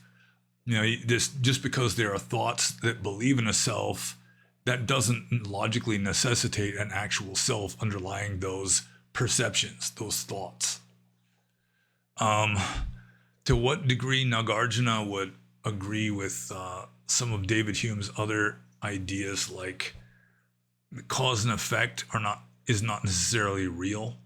That's one thing that David Hume just pounded away at, and it's profound. And I think even a lot of Buddhism never really got that far, in that cause and effect, you don't really know cause and effect. Cause and effect is an inference. One continues to see B following A, and so then you say, well, B is caused by A. That's David Hume. I mean, he really pounds away at it, and very eloquently So it may not be very convincing in my very abbreviated version of it. But also David Hume, he really pounded away at the fact that really our desires are controlling us, and that the intellect is just a slave to the passions. And I think Nagarjuna would have admired that insight. I think Nagarjuna also, I think Buddhism in general, I mean, karma is really just will. It's not rational at all. Rationality is just this, it's just this artifact that is used as a tool in service of irrationality. So I think they would agree on that. And I think I should just continue with the next question now. Let's see. Xenothoid's third question: what other extremely radical skeptics from the East or West deserve to be brought into this conversation? Well, Pyrrho, not Pyrrho of Elia, but the skeptic, Pyrrho the skeptic, the founder of Pyrrhonistic skepticism. If he wasn't free, he was busy or something, his mouthpiece later on in the Roman Empire of Sextus Empiricus, who was, most of what we know about classical skepticism comes from this book by Sextus Empiricus. Might be on my bookcase. I know I used to have it. I haven't looked for it recently, and I'm not going to just sit there and my back to you trying to find it on the bookshelf. But some of the Greco-Roman skeptics might be brought into the conversation. I think possibly the original, like the actual Socrates. He said that the only thing that I know is that I don't really know anything, something like that. There was a lot of skepticism in Platonism. So there could be some Platonistic skeptics, but again, that's all Greco-Roman. So you could toss in at least one of the heavy hitter skeptics from Greco-Roman civilization. And I'm really not very familiar. You could throw in, just for the sake of spicing things up, some like medieval Chinese Zen master who, they were more like Nagarjuna though. They weren't really skeptics. They could use skeptic as a tool for dismantling samsara, but they wouldn't stop at that. That's just sort of the jumping off point instead of where you end. Maybe even some 20th century existentialists who say that, the world is ultimately meaningless, that kind of a thing. But I think existentialists, I don't know who would be a good example, a good candidate for participating in a conversation with David Hume and Nagarjuna and maybe, Pyrrho or Sextus Empiricus. So, yeah, it's kind of arguable whether they were even radical skeptics. If you're a mystic, you can use skepticism as a tool, but it's not that you really are a skeptic. You're just a mystic using skepticism as like an intellectual tool for this kind of dismantling samsara. So I guess I'll just move on to the next question. This is from Philalethes. And Philalethes says, you usually talk about jhana by the textbook definition, but what's the deepest jhana you feel you've been in personally? And if I was a monk, I wouldn't be able to answer this at all. It'd be against the rules. But I'm not a monk, and it's just hard to say exactly. It would be at least second jhana, I suppose, because I wasn't thinking anymore. My mind was just crystal clear, like glass, and no thoughts were arising. But, how do you gauge it exactly as to, what level you got beyond that is hard to say. And also, like I keep saying, jhana is almost a useless term because it's so controversial with regard to exactly how it is interpreted. And I do think that the way it is interpreted now is not the way the Buddha himself interpreted it. I do think the four jhanas were just the four stages of meditation. Jhana originally just meant meditation. And first jhana would not be a superhuman mental state. You're still thinking. It'd just be like correctly doing elementary meditation would be first jhana. But that's not what Orthodox Theravada teaches anymore. Now, even first jhana is a superhuman mental state. So what's the deepest jhana I feel I've been in personally? I can't say. I don't know. I mean, it might be just sort of a mistake even to try to categorize that kind of stuff. But I had gotten to the point where I wasn't thinking anymore, and I was very mindful. It's like when you get into a stage like that, a thought can start to arise just through the power of karma, going with Buddhist philosophy. Karma just keeps generating thoughts, whether you want it to or not. But you just see just the first like ripples of that thought starting to form. And then you just, as soon as you see it, which is almost instantaneously, it just smooths back out again and disappears again. You just become, as soon as you become aware of it. So it's just hard to say. I really can't answer this question. But I had gotten to the point where I wasn't thinking anymore. But it's like the ways of differentiating third and fourth jhana, or third and fourth jhana from second jhana, is all of them you're not thinking anymore. But with third jhana, you're still feeling physical, you're still capable of feeling physical pleasure and pain. And then with regard to fourth jhana, you're still capable of feeling physical and mental pleasure and pain. No, wait, you no longer experience physical or mental pleasure and pain. In third jhana, you no longer experience mental pleasure and pain, but you can still experience physical pleasure and pain. But it's, in a way, it's just a potentiality. You are still capable of experiencing that. So, I mean, just because I didn't feel physical pain when I was sitting in meditation, I mean, it could just be that there was no pain to be experienced, really. But who knows? I really can't answer that question. So I've spent enough time explaining why I can't really answer that question. And so I'm just going to move on to Philalethes' second question, which, apologies if this is too blunt, but do you ever feel regret for spending such a substantial portion of your life in asceticism and sense restraint? A lot of people seem to be terrified of Orthodox Buddhism because the idea of spending their life in sense restraint and negating one's identity feels like dying to them, at least partially or temporarily. So, no, I don't think I've ever felt regret for spending 30 years as a monk. Sometimes there'll be like this feeling of, whoa, it's like, I was actually a monk for 30 years and now I'm an old man.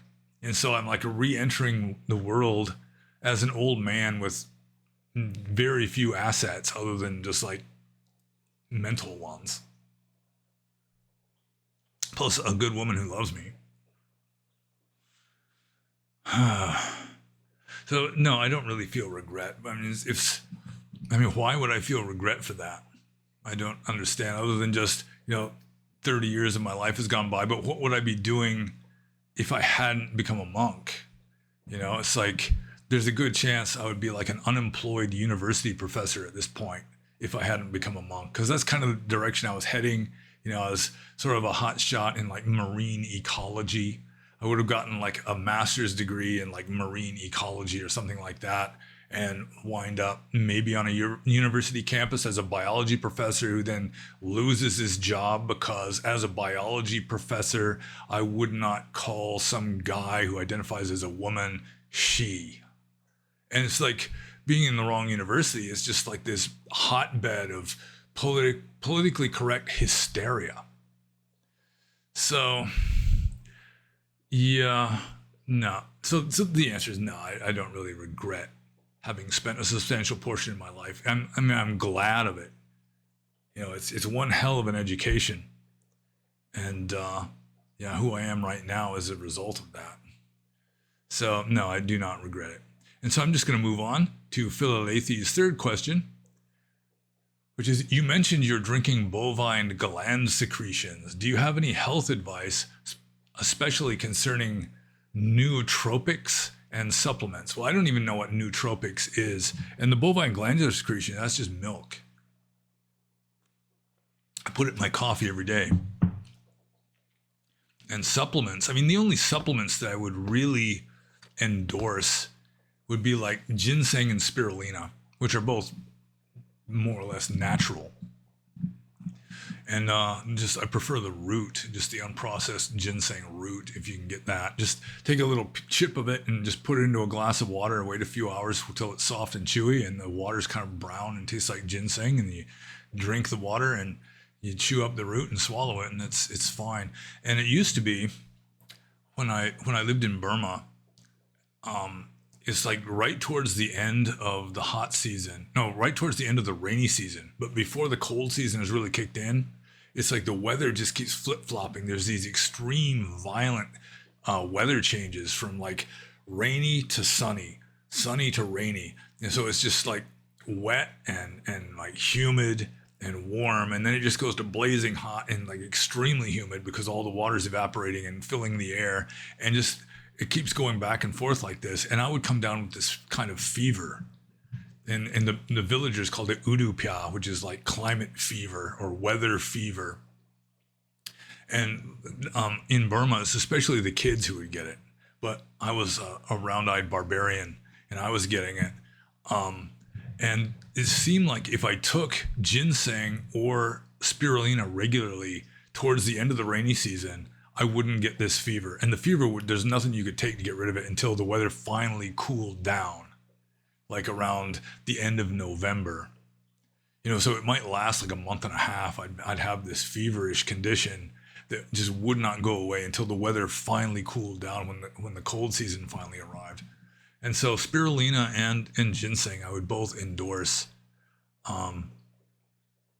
But bovine gland secretions is just milk. And so, yeah, there's nothing wrong with drinking milk either, especially in your coffee.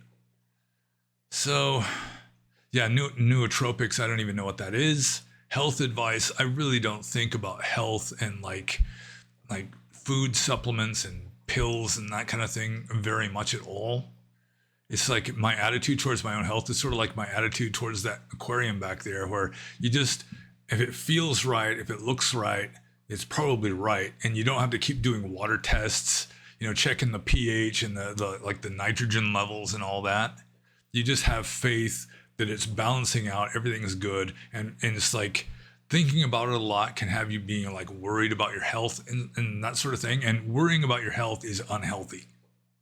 Any kind of worry is akusala karma, it's bad karma, you're better off without it. So I just have faith, to some degree I'm like a Christian Scientist, and it's all mind made anyway. So the best way to have a healthy body is really to have a healthy mind and just not worry about health. But as I say, spirulina and ginseng are both good. They're at least, maybe it's just a placebo effect. It's like you believe that they're good, so they're good. So I'm just going to move on to the next question. This is from Sampapalapa. And Sampapalapa says, how much of Mahayana is heresy in Theravada, and or how much of it is heresy to you? I personally think it's beautiful and can get you some places, but I think it will get you stuck in samsara with all of its wrong views. Well, with regard to how much of Mahayana is heresy in Theravada, then almost all of it, because they've cooked up new sutras, new discourses of the Buddha that the Buddha in all likelihood did not really say them. And so that would be kind of heresy. They're saying that Buddha said this stuff when it's not recorded in the oldest text that he actually said that stuff, so he probably didn't. Just from the Orthodox Theravadan point of view, cooking up new teachings of the Buddha to the extent that they deviate from the earlier teachings of the Buddha, that would make them heresy and wrong view, and that would be most of it. There are the earlier texts are embedded in the Mahayana Tripitaka, which is just an entire library. It's huge. All these books in the Mahayana Tripitaka, and the earlier texts are like buried deep in those, and almost no Mahayana Buddhists will read those texts. Instead, they'll just look to Theravada, maybe read some translations of Theravadan texts without bothering to look into their own Mahayana texts. A lot of this stuff isn't even translated into English. So, how much of it is heresy to me? Well, when you're having other Buddhas, that kind of thing, or like endorsing, don't become enlightened in this very life, but put it off indefinitely until all other beings, which ultimately don't even exist, are enlightened too. That's pretty much heretical, and that's what Mahayana Buddhism is largely based on. So, a lot of what the Buddha taught in Mahayana texts, it's not, the Buddha, it's not necessarily the historical Gautama, but some of it, like the Prajna Paramita stuff, I mean, that's getting back towards the very early teachings, like pre-Theravada. So I think the Buddha, even though he might not have taught the Heart Sutra or the Diamond Cutter Sutra, I think he would endorse a lot of what is contained, especially in Prajna Paramita, maybe Majjhimaka, and like some of the Zen stuff. But Pure Land stuff, I mean, that's especially from an Orthodox early Buddhist point of view, that's almost 100% wrong view, except for the stuff that is in agreement, at least with regard to keeping morality, not telling lies, that kind of thing. That would be right view anyway. So, how much of Mahayana is heresy in Theravada? Most of it. Let's just say 90%. And how much of it is heresy to me? Well, I really don't think in terms of heresy. Like, you could say that the Diamond Cutter Sutra is heresy, but I still like it. You could say that the Bhagavad Gita is heresy from a Buddhist point of view, but I've still read it. I like it. It's profound. Like some of the chief Upanishads, even some parts of the New Testament, there's wisdom in there. And so I really don't think of it as heresy. It's just different cultures or subcultures have come up with their own attempts at describing the indescribable in a lot of cases. So with regard to Mahayana, I mean, Zen and like the perfection of wisdom literature is good and beneficial and can help even a Theravada Buddhist, so long as they allow themselves to be helped by such things. But other aspects of Mahayana, like the whole Bodhisattva idea or the Pure Land ideas, it's just so far off the track that, I mean, you'd probably be better off just sticking with the early Buddhism stuff and not bothering with that kind of stuff. It's just my opinion. It's just my sincere opinion. But there you have it there. So, yeah, but I really don't think much in terms of heresy other than as a technical term, that heresy is just what is contrary to established orthodoxy. That's what heresy is, as far as I'm concerned. So I really don't have any kind of heresy because I'm not determining what is established tradition. I can say, according to Orthodox Theravada, this is heresy, or according to Roman Catholicism, that is heresy. But, I mean, according to me, I mean, you've got wise teachings and foolish teachings and everything in between, and I just leave it at that. So I'm just going to move on to the next question. This is from Rui. And Rui says, the Venerable Ajahn Punadhammo has often manifested his fondness for Cherbatsky's notion of a Dhamma as a point instant. Do you think it is applicable to ultimate Dhammas as well, such as Nibbana? And please, a humble request, no off-the-scale stuff. So without the off-the-scale stuff, I mean, I can just say that nothing applies to the ultimate Dhamma because I consider there to be only one. In Mahayana, or not Mahayana, but Abhidhamma, you've got all these ultimate Dhammas, they're like elements, ultimately real elements, which really are kind of point instant. They're like a pixel.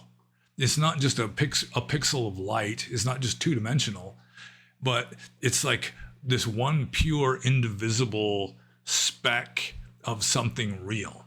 And it could be a color. It could be like a mental state, like a perception. It can be like a kind of matter, earth element, water element, fire element, or there's 28 different kinds of matter according to Abhidhamma. It's not just the 4 elements. And so, I mean, these Dhammas in Abhidhamma, that's what a Dhamma in Abhidhamma is just like this pixel of quality. The indivisible speck.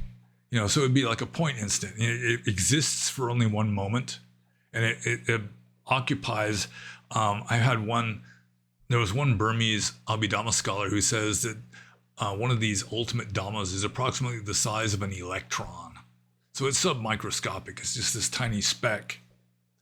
But I do not consider Abhidhamma to be really describing ultimate reality. And I do not consider there to be plural ultimate Dhammas. I think there is just one ultimate Dhamma and nothing applies to it. I can't say that it's off the scale, but it's not a point instant. And just anything you say about it is going to be invalid. So, I do not consider Nibbana to be a point instant, and I do not consider any of the other ultimate realities described by Abhidhamma to be ultimately real. So I'm just going to move on to the next question, which is from Yuga-U, and he just says, how are you lately? Well, I'm fine, thank you. Yeah, I mean, I don't know how to elaborate on that. It's just kind of strange when I can answer a question in a single sentence, and then I just feel like I don't have my cell phone or something. It's like, whoa, how do I deal with this? I answered it already.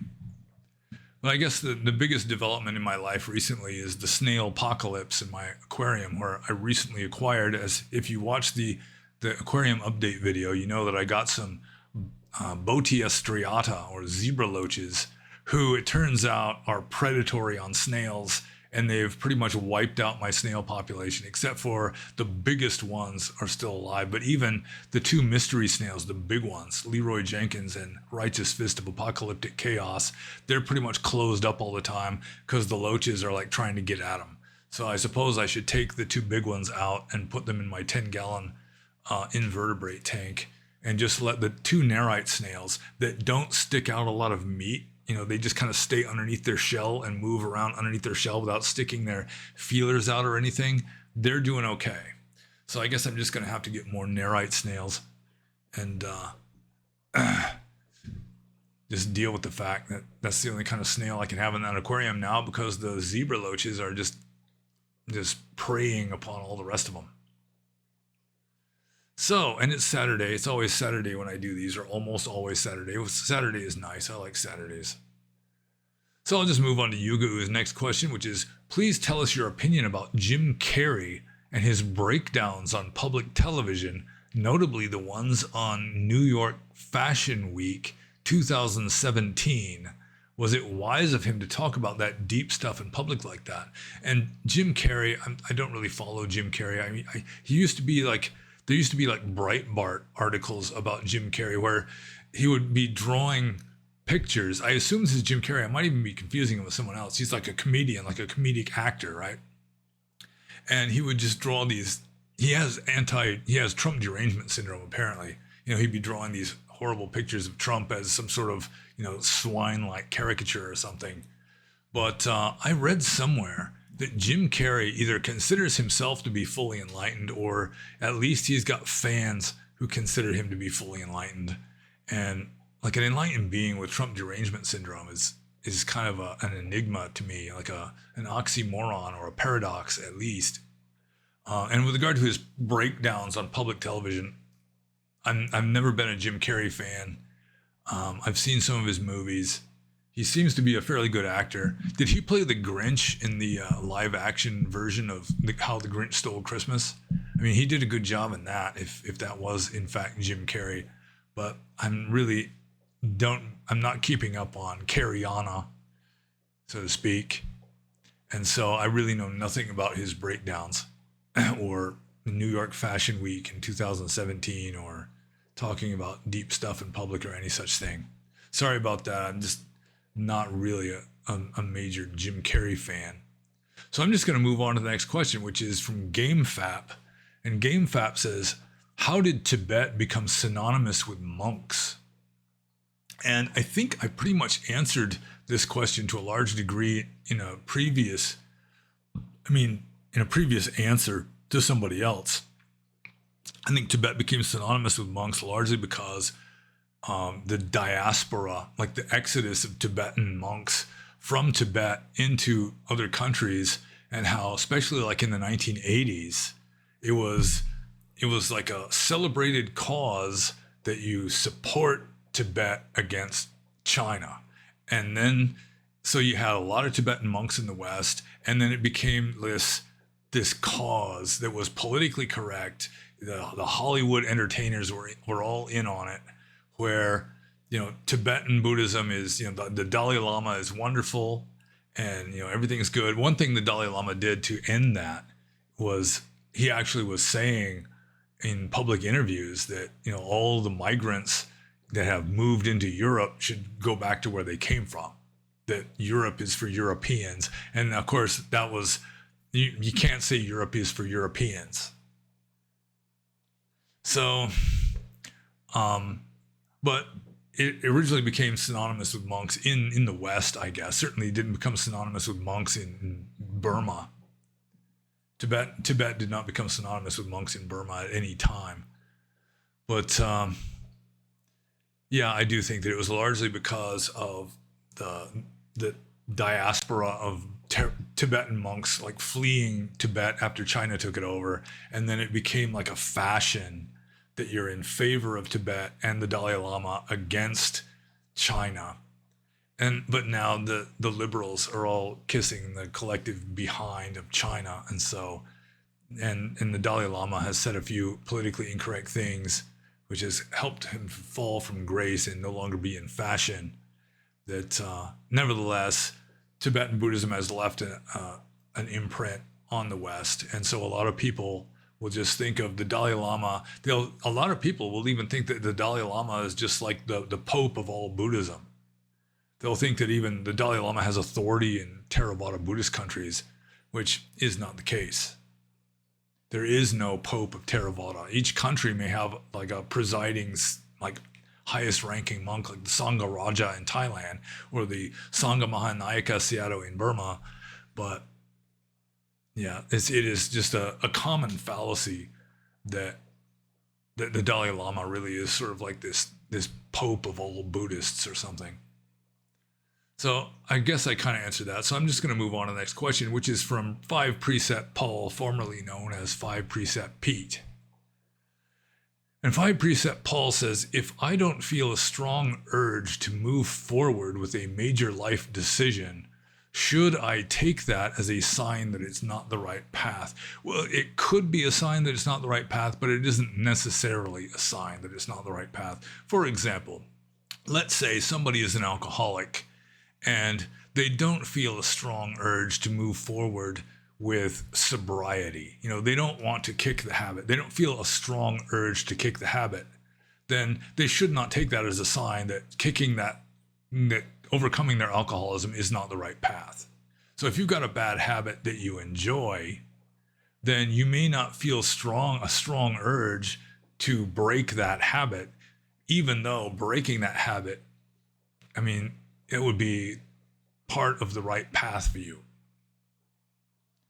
So, yeah, I do not think it's necessarily the case that not feeling a strong urge to move forward with a major life decision should be taken as a sign that it's not the right path, because it could just be that you have this reluctance to do what you consider to be the right thing, or you have just like your subconscious mind or your defilements or whatever are just trying to talk you out of something that would be to your advantage. And I'm not sure what 5 Precept Paul is contemplating here, if he's contemplating any major life decision. I assume maybe he is, because he did ask the question, but you're going to have to rely on more than whether or not you feel a strong urge. Because sometimes strong urges can be foolish. In fact, it may be that most strong urges are foolish strong urges. It's just kind of the nature of a strong urge to be kind of unenlightened in general. There may be exceptions to that. Like a strong urge not to step on an ant or something. That's fine, It might manifest as a strong urge not to just want to hurt anything. That's fine. But still, strong urges in Buddhism have a connotation of having like strong attachments and desires and so forth that for the most part, you're better off without. And so you're better off with something more subtle than whether or not you have a strong urge or not. You just consider, all just like with me, if I'm going to make a major life decision, it's my nature that I'm just going to brood over it. Like when I was going to move to a good forest in Burma, I just sat there and stared at a map for hours. I had a friend who would come visit me sometimes. He'd walk in and he'd just see me sitting on the floor staring at the map again. And he'd just start laughing. And it was just, I'm just waiting, just kind of I'm just waiting for the right decision to come. And then either the right decision comes or you just keep waiting until finally you have to make the decision whether, anything has dawned on you yet. And then you just make your best decision and follow through with it. So I hope I was of some help to 5 Precept Paul in answering that question, because I'm moving on to the next one. And let me see here. Yep, this is the last group of questions. This is from Skuladin or Skuladin, who asked these questions today, shortly before I commenced to answering them, I'm pretty sure. So anyways, Skuladin or Skuladin says, would you kindly break down the symbolism in the 13th Floor? And the 13th Floor is a movie. And I watched the 13th Floor twice in my life, and largely because a person who claims to be enlightened named Jed McKenna, or at least he calls himself Jed McKenna, he recommended it's one of his favorite movies for like philosophical, spiritual reasons. So I watched the movie The 13th Floor. And Skuladin or Skuladin has his standard bullet points after the question. And he says, red lips seem like one, which is symbolic of the red truth, such as the blonde woman or the old man who gets kissed on the cheek in the singer's lounge. In those scenes, they speak knowledge that goes beyond the conventional truth. And the thing is, I've never really studied the symbolism of the movie The 13th Floor. There's some movies where it either just clicks and I just go into deciphering symbols mode, or else I just study it because it's such a fascinating movie. And The 13th Floor, I watched it. It's a good movie. It's worth watching. It's a philosophical movie. But I never tried to interpret the symbolism beyond just the obvious level that these science fiction movies in which someone is living in a computer-generated virtual reality that it's symbolic of us now living in like the Matrix. And the Matrix, that is one movie that I have studied very thoroughly. So I'm aware of a lot of the symbols that a lot of people aren't aware of. For example, when Agent Smith first drives up at the beginning of the movie, his license plate is supposedly, I have read this, a Bible reference to the smith in his fiery forge, which of course represents Agent Smith is metaphorically the devil. That's why he's called Smith, because he's sort of like the fiery forge kind of a bad guy. But The 13th Floor, I vaguely remember the movie and the symbolism. And the main symbolism is, of course, that this virtual reality, the computer-generated virtual reality in the movie is symbolic of what we are living in now. We are living in a virtual reality. This is not ultimately real. So sorry about that, of not really studying the symbolism of the 13th Floor.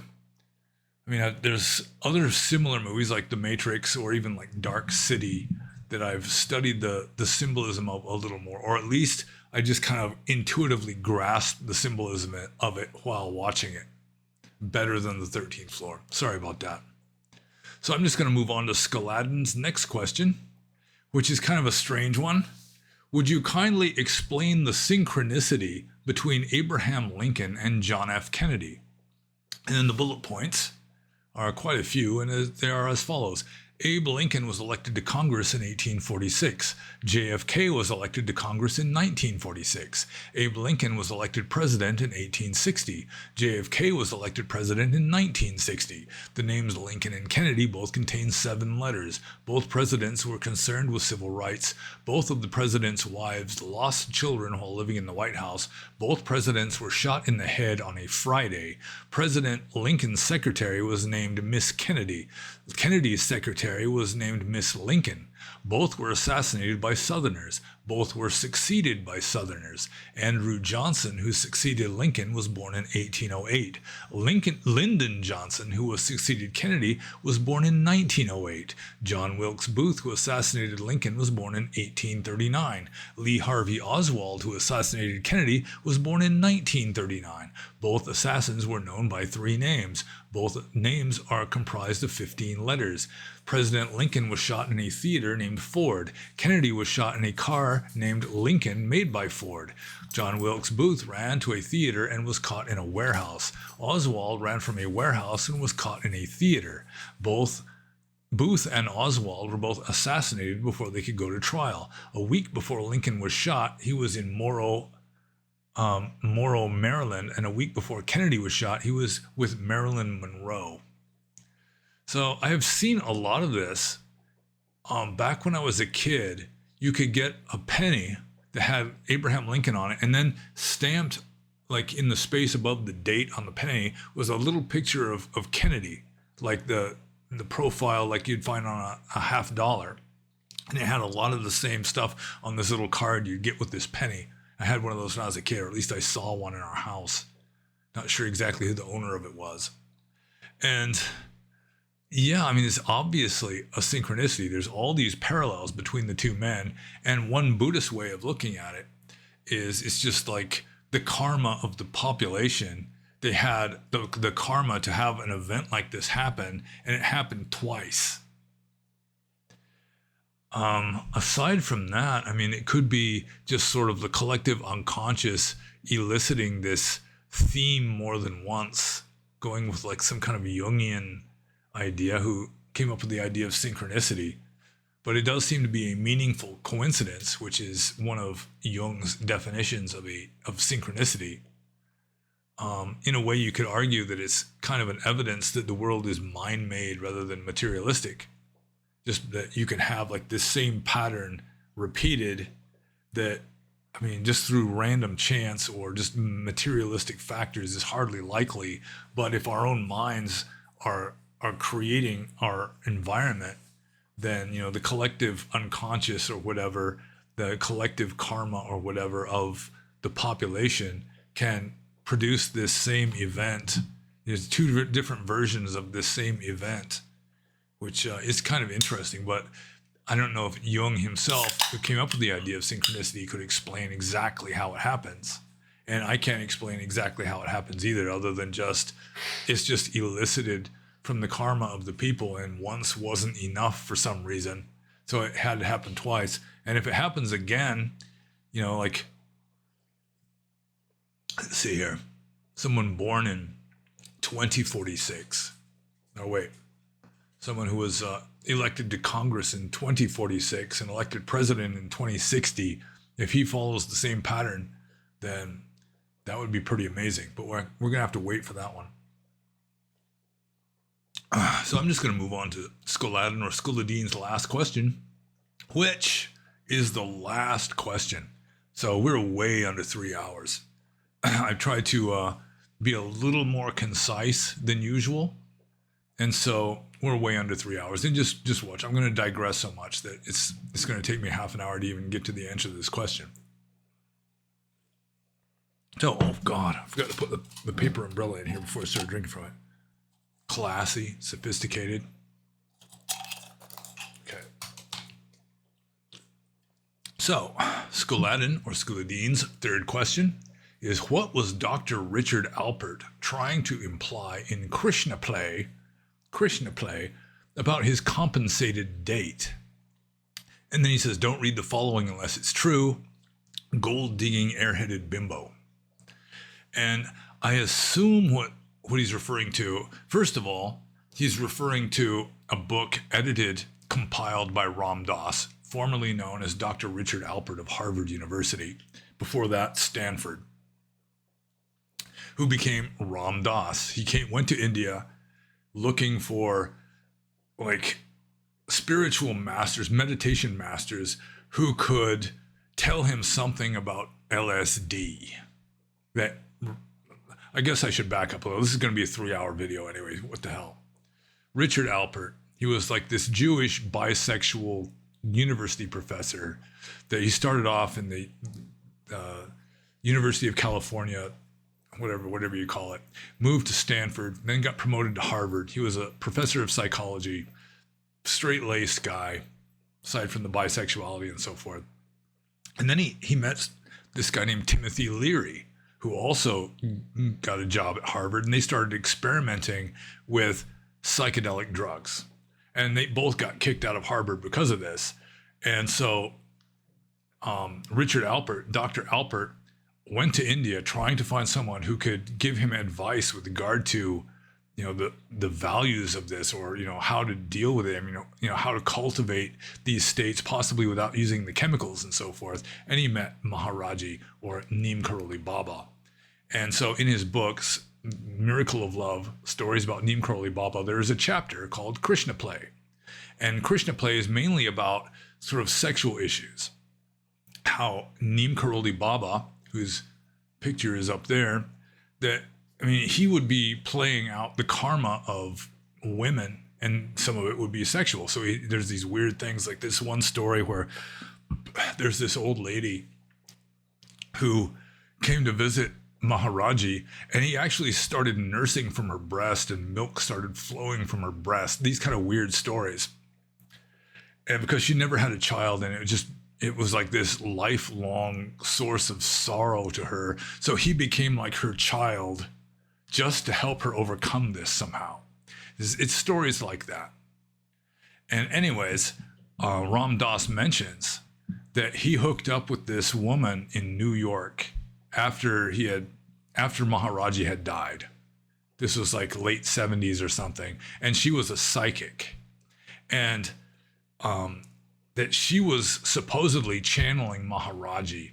And so Ram Dass, he got involved romantically with this woman. Her name was Joya, I think. She was like this Jewish housewife with fake eyelashes, who nevertheless, she was like this really talented channeler, and she could channel this really mind-blowing stuff. She'd just go into this trance state, and gradually, he goes into much more detail in his book, Grist for the Mill, where he's got an entire chapter discussing his interactions with this woman. And she was becoming more and more of like a cult figure. That she was, in a way, she was exploiting him just for his spiritual clout mainly. And so he eventually just kind of parted ways with her after it became clear that it was like her spiritual power was going to her head, and she was becoming like a spiritual Nero or something. So let's see, what was Dr. Richard Alpert trying to imply in Krishna Play about his compensated date? In the book, not Grist for the Mill, but the book about Neem Karoli Baba, he just mentions that Neem Karoli Baba was continually warning him about Kanchan Kamini, which is gold and women. Always be careful of gold and women. Be careful about gold and women. They're danger to you. And Maharaji apparently knew what he was talking about. And then Ram Dass, after he's involved with this woman, he finds himself in like a jewelry store buying her this gold jewelry. And then all of a sudden he remembers, Maharaji was constantly warning him about gold and women, and here he's buying gold for this woman. So that's, as far as I know, that's mainly what he's trying to imply in Krishna Play about this woman, is just that Maharaji, he knew pretty much everything already. And so he's kind of warning him in advance, and it took him years before it finally dawned on him what was happening. But if you really want to know the details about Ram Dass and his interactions with this woman in New York City, that he gives an entire chapter about it in his book Grist for the Mill, which is one of the first spiritual books I ever read, and I highly recommend it. It's an excellent book. One of the coolest things about it, this book, is the header across every single page is Ram, Ram, Ram, Ram, Ram, Ram, Ram, which was Maharaji's mantra that he was always meditating on Ram. So that's it. I don't think she was a gold-digging, airheaded bimbo, but she might have been to some degree. She kind of at least had the bimbo attribute to some degree. Whether she was airheaded or not, I don't know. And gold digging, gosh, yeah, I'm not so sure about that either.